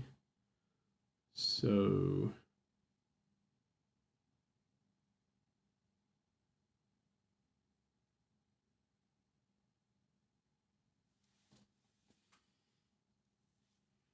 that only applies on subterms, and that is a strict subterm. So subs R type. If I see R sub, subs from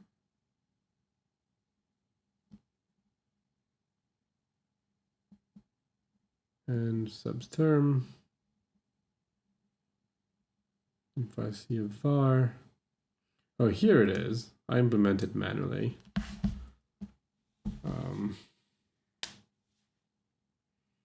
I see a var and I is smaller than the length. Then I call I,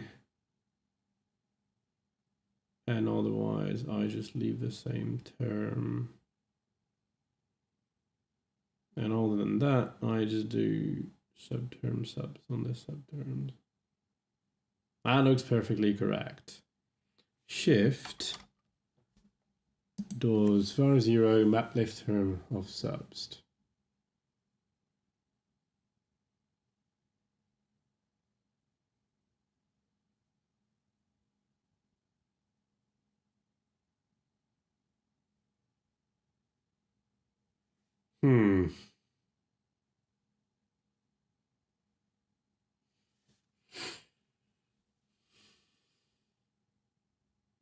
Length.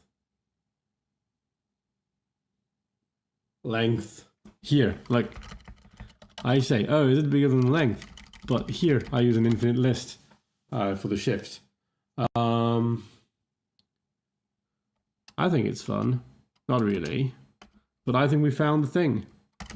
And the worse than that is that when I use a timeout to bound the time my program takes, it actually, in the setup I was using, which I guess I could have thought for a second, was not actually killing the background things. I had to go and manually kill the process that was looping anyway. So anyway, the point is that so IX will I can do preview. I can do from maybe. I may have to import it U. So if I can't find one, I use U. Otherwise, I say preview of IXI of subst.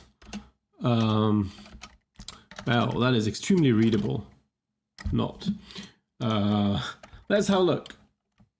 With a bit of luck, we have fixed all problem. Nah. Oh, I have maybe, so I can just.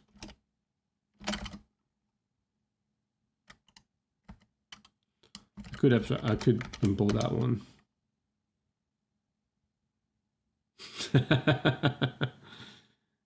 Well, progress. We don't have a loop anymore. We're going to remove the timeout. We have an actual bug. The actual bugs are easy.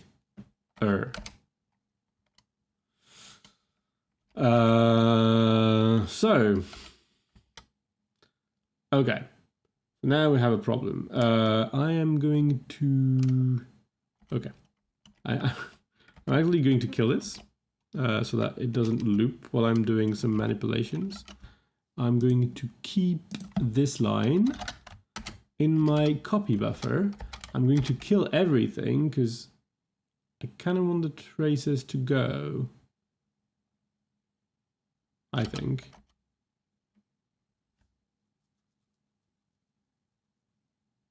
I don't really, okay. So I'm just going to check that in, never mind. And I'll remove debug trace and hunt these, I guess. This is a bit annoying. I think that's the worst part about printf debugging is cleaning up. I like to leave all my things in a commit. So there should not be free De Bruyne indices. No, there really shouldn't.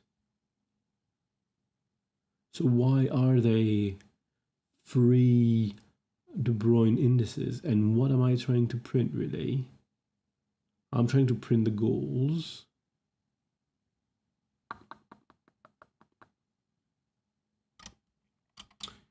And so if I go to that theorem thing, plus a sock,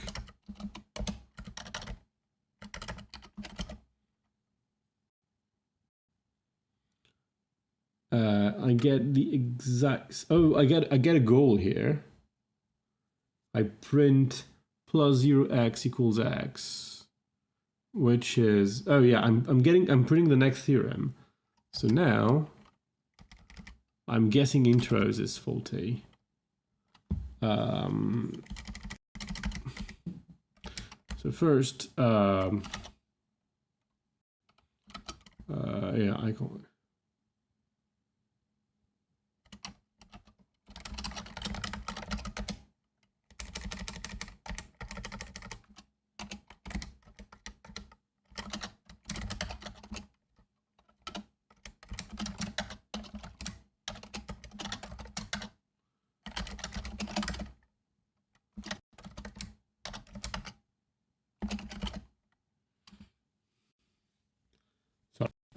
I'm going to see what it is. Found 2. So, oh wait, intros worked, I think. That was the initial goal. What is this? Oh, wait. I'm confused. That is not because of intros.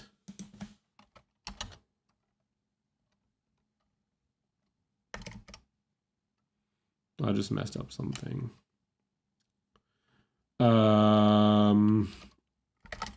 Plus a sock. So, you type check so it's correct, eh? So we did the induction on Z because we printed that goal, really. I'm not sure why we printed that goal. And there's a comma here and we're trying to print something else. Oh, wait. We haven't printed the conclusion of this, which indicates that the conclusion might not be properly substituted. So we had for all x, y, z, yada, yada, yada.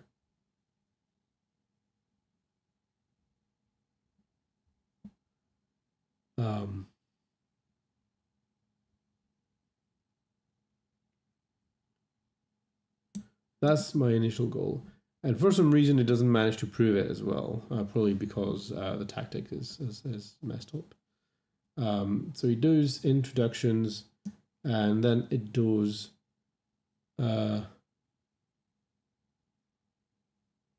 Oh wait, we're pretty far. We have written that explicitly. That's the one, yeah? That's the goal we're trying to display.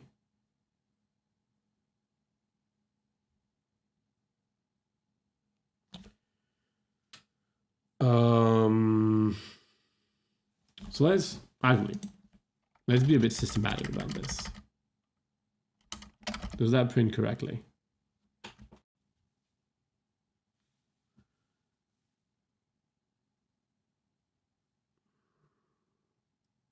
No. No, induction already messes up. Now, is intros correct? No. It appears not to be.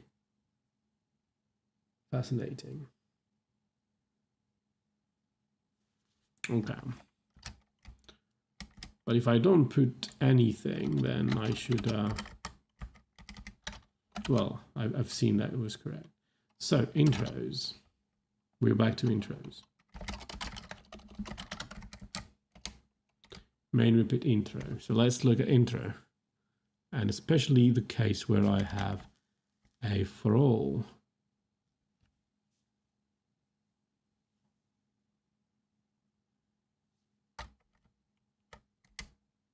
Oops.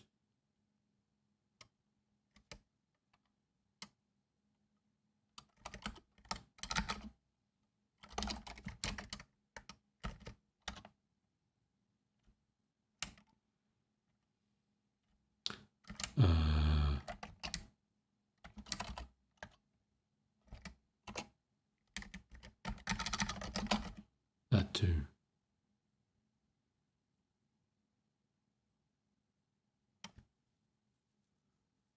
Now that printed much more things.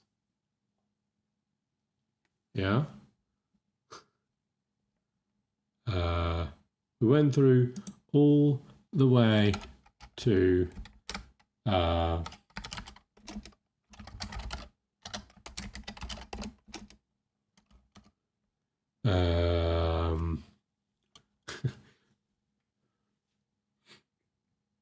I will eventually have to edit the title on this video because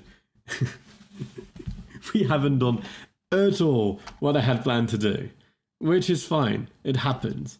I mean, I think if you're around here, you're probably programmers, hobbyists, or otherwise, and you know that things don't always go according to plan. So div by divisor is printed. And then theorem div1 should be, but it isn't. Oh, there are goals because of div by divisors. So now we're getting in the type checker. The type checker generates 1. Why does it generate 1? It's the M here, I guess. Maybe. Oh, wait. Oh. No, wait. Oh. No, that's fine. Pray tell, what could be going wrong here? Printing PP goals and that, and then we're printing PP goal 1, and that goal 1 just fails, and there's no conclusion. So it's the hypothesis that is wrong. So it could be this hypothesis that is not properly substituted. Oh dear, oh dear, oh dear, oh dear. So I don't have any De Bruyne thing in the extern syntax. What I could do to give me a bit of readability is, instead of doing an error, here, I'm going to do concrete var of ident of underscore plus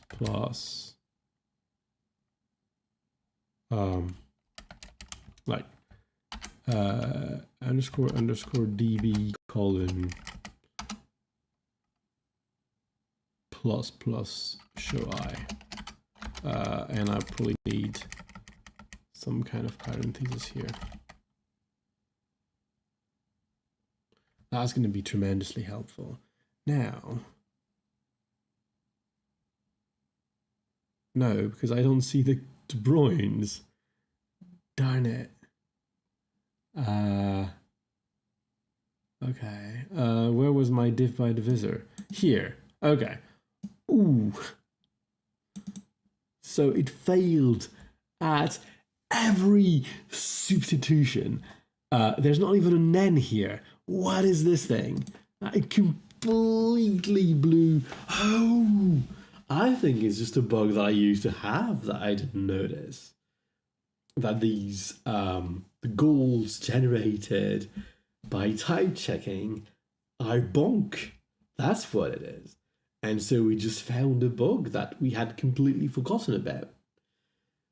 I thought I had fixed all of these when I did the typing of goals and the scoping and the type checking of tactics, and not at all. I'm far from there. So this calls for one more thing, namely T. So I'm going to start with this. I am going to fix this bug, which shouldn't be too long.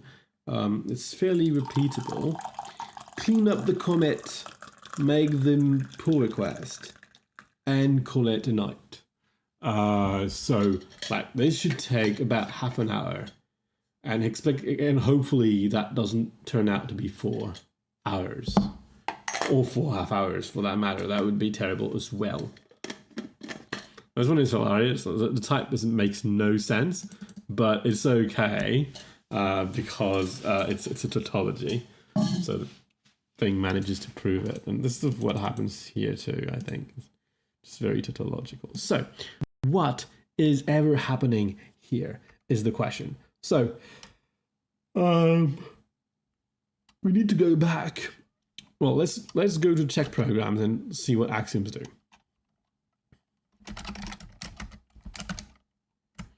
So axioms run TCM check proposition prime, and that gives me a bunch of gold. Yeah. Okay. Now, type check proposition is really what I care about, which is right about here. This type is a lie. That's fine. Much like the cake. Funny. Show. Okay, focus a bit. I don't know why I'm inferring this, but whatever. I probably know, but it's not really something I need.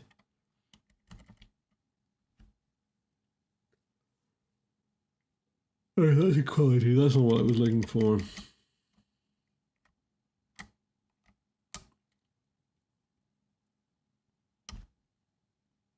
No, it's in the type check term that will emit things, I guess.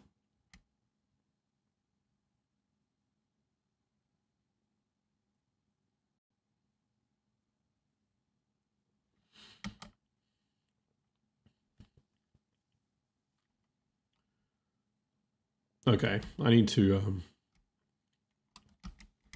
think for a bit. Okay, so we're some goals and discharge status.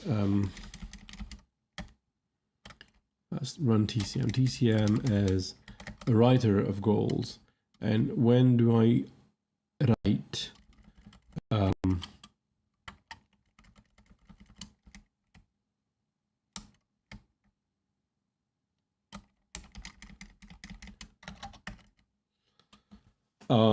Okay, so that was the message I read earlier saying I have no idea what I was talking about here.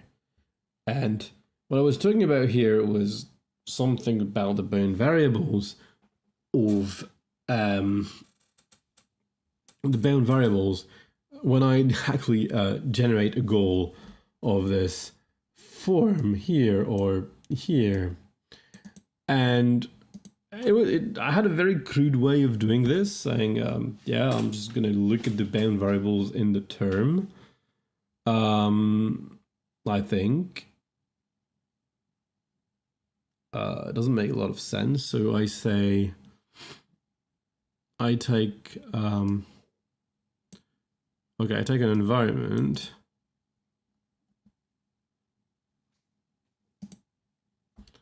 And I transform it into the list of the local variables in the named, but I don't actually generate the local variables properly, I think. It's not this case of shadowing. So maybe the bug is still like unrelated to my problem. The shadowing variables will appear to bind shadowed variables in some hypothesis, yielding incorrectly typed goals. I think this is not a concern anymore because I don't, well, maybe it is, I don't know. But why do I have this? So when I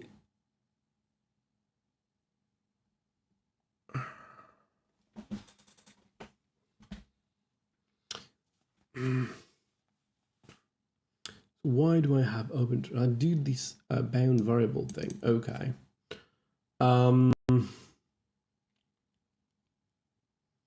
Okay. I'm not sure what I'm supposed to do. I need to push some things as locals from time to time, I think. But what exactly? I forgot my type checking algorithm is the problem. Okay, breathe.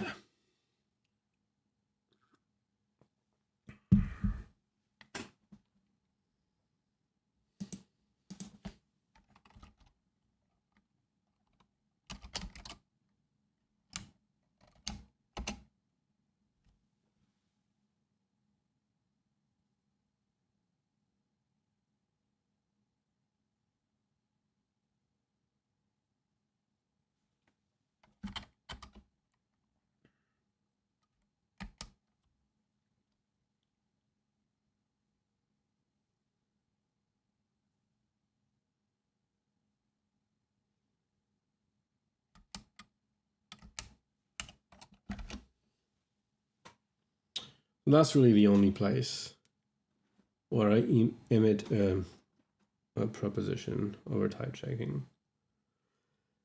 And the proposition is wrong. It's the constraint of TE.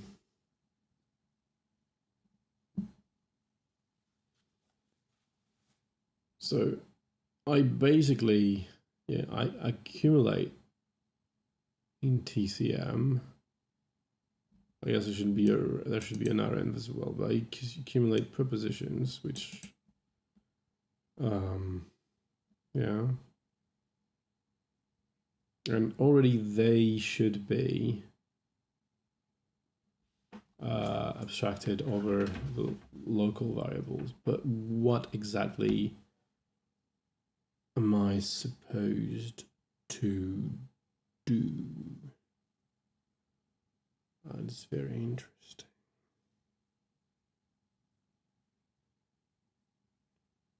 I'm really supposed to change the De Bruyne context into a bunch of variables.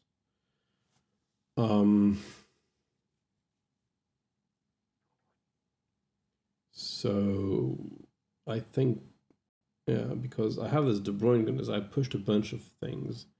Right now, I don't remember the name of the variables at all. Which I guess I probably should, but let's just generate random names first. So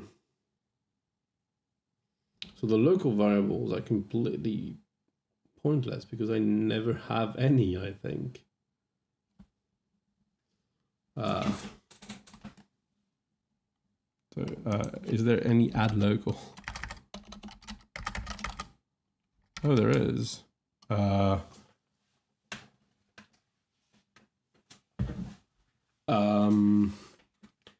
fair enough. The goal variables are local. So I might have some local variables because if I'm type checking inside a goal, yada yada. So I kind of need to remember them. So it's all right. So we're gonna let local variables let De Bruyne dbs, let's say, equals for now it's like empty list.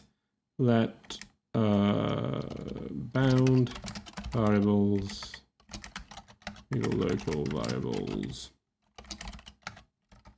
dbs. To do proper shadowing.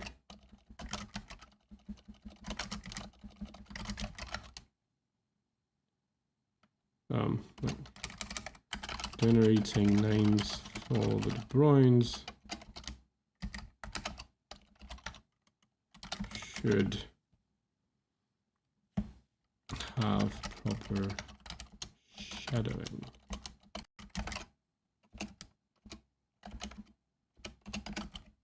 Actually,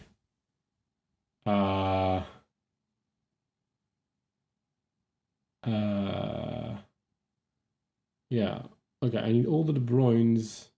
Right, I need to transform the De Bruyne context into a name context and apply that to the hypothesis and the conclusion. So, concal 0, heap 0,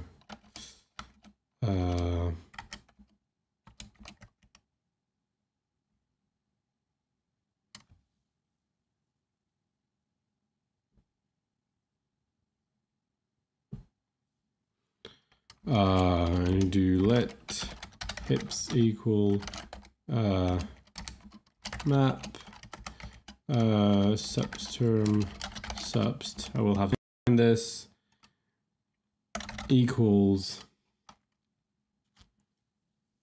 of hips 0 and no, well that's not, let concal equals subterm subst of concal 0. So db is underscore let subst equals underscore, and we're getting there. So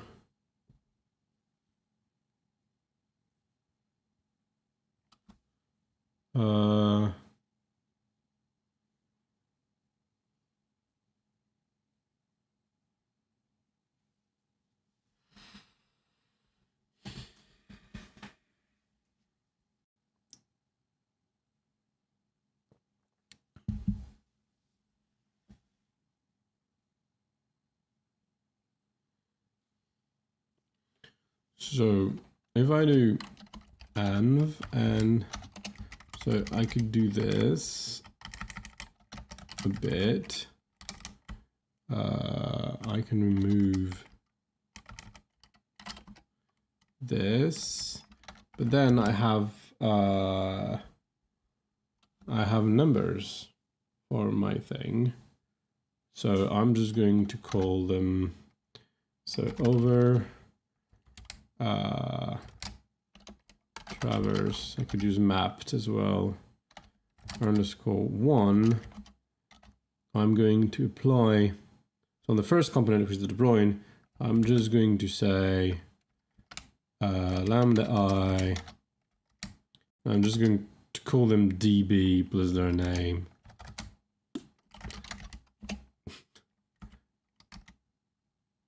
You know, it's pretty ugly, but whatever. So now I've got a list of names. Subst is just map envar on dbs. And I think that's it. No.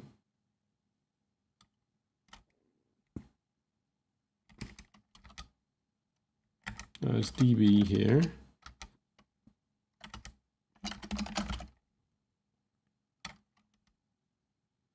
db without s. Okay. Can we match char itype with ident?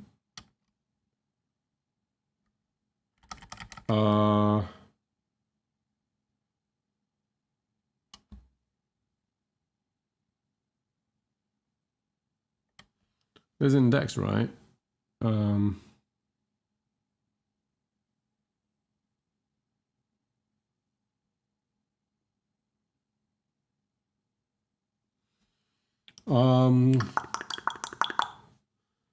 What's happening?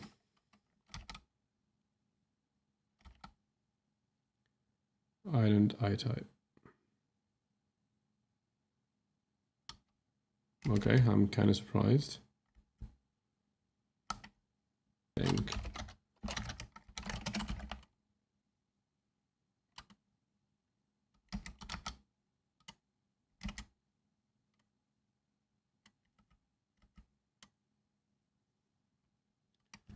Can match ident itype with ident, rising for functional dependency between field int itype. Ident int itype. Beautiful.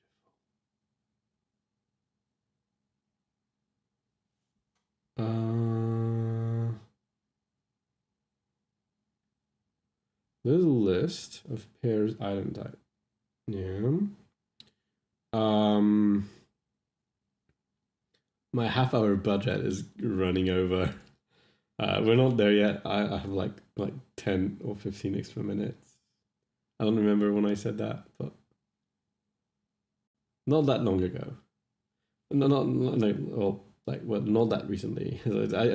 I spent quite a bit of that budget already. Anyway, let's not spend more and look at this. So that's the fun part about this. So constraint field int itype.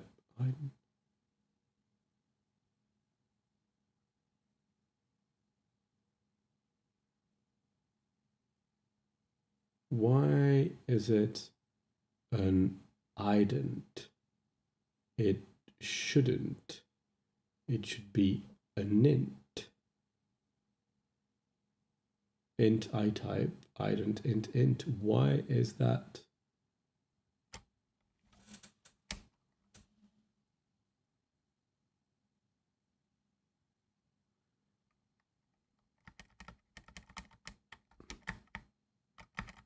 It's really over 1, yeah?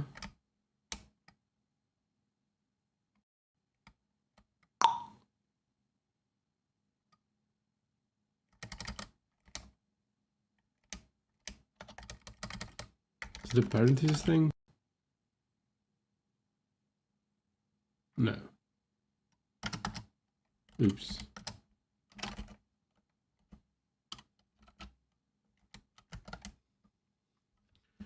I to list of, and then we say over traverse _1, do this, and then, so I'm supposed to get ident itype. That's the type I expects out. And thinks this is ident. I'm gonna do this. Fascinating. I think I'm using it wrong here. Here.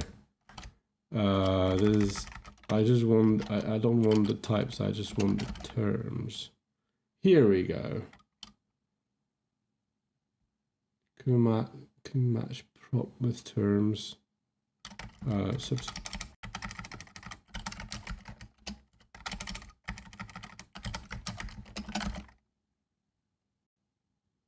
Well, that was painful. Oops doesn't type check, but that is desirable. I think we can remove debug trace now. I get a slightly better thingy.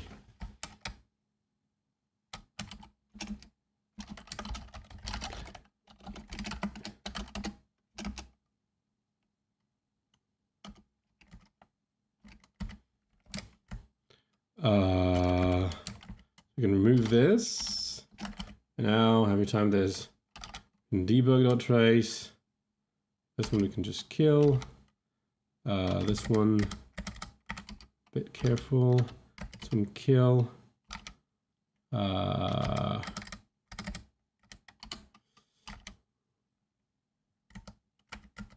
Read. Can do that, no problem.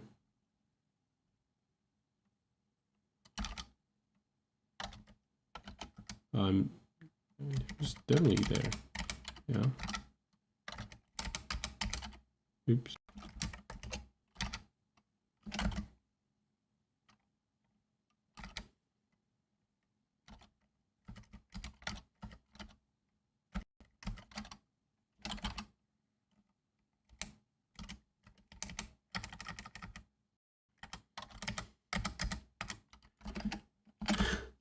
Okay. So that looks correct. Oops doesn't type check, but probably shouldn't. The rest type checks. Well, that was surprisingly painful. We've been at it for over 2 hours. I started a bit late, and I just finished this, which I hope to do in a half hour. Okay, so I think because at any rate I am extremely tired, this is going to be the end of this, and we are going to do this, what I promised today, next time, which is in 2 weeks, expectingly, unless I change my plans. So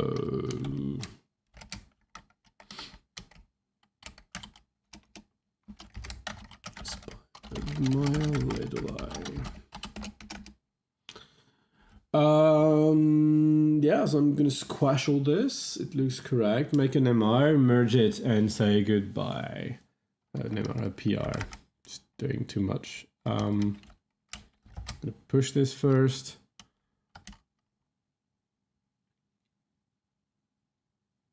Okay. Now we're going to rebase from here. R.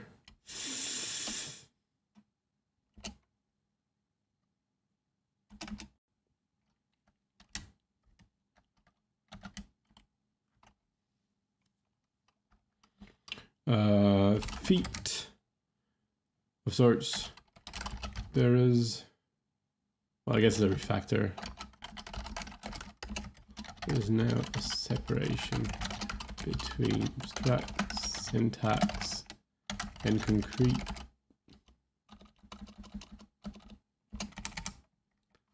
Abstract and concrete syntaxes.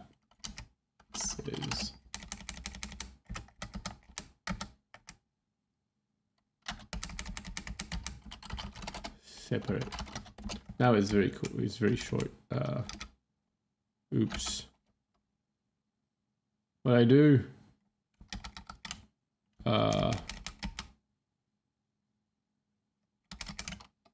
Sorry.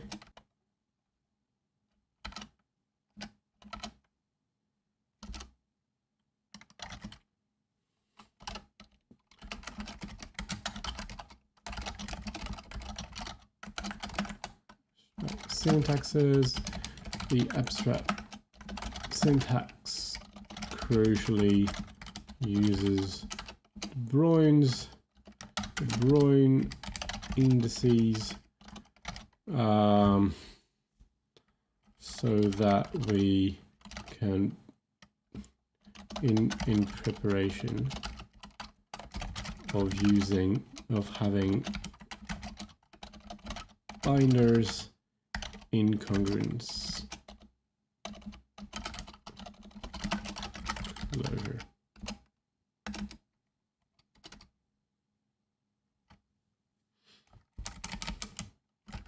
Now that should be what I used to have. Oops. This looks weird. Let's change this. Oh, parse error. Isn't that fantastic? Okay. you don't understand everything. So first, thank you for joining in and listening in. If you have any question, don't hesitate to ask. I say it like very often, if I do these streams, it's only partly to hold myself to a schedule so that I can progress on this hobby project. But it's also, and probably first and foremost, to share and to have a conversation. If you want to ask a question, if something is interesting to you, don't hesitate to ask. And I know that at some point we got like diverted and I said, oh, let's focus a bit. But like, again, it's not a problem. It's part of the deal. So I just wanted to check, yeah, this seems that everything is in order. So I'm going to make this into my pull request. First I push. So probably more randomizer because I'm not finished with my side things. There's other games that I want to get back to during the summer, but for now it's going to be randomizer.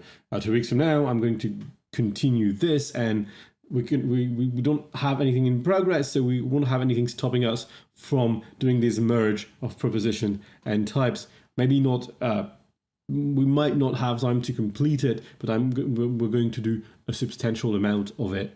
The one effect, of course, is that I'm stopping right at the end of something, and so remembering where I was will be much harder without a type error to guide me. But, you know, that's fine. So this is going to be in 2 weeks. Feel free to join. It's going to be fun, maybe. Hopefully. It's going to be more fun if you join.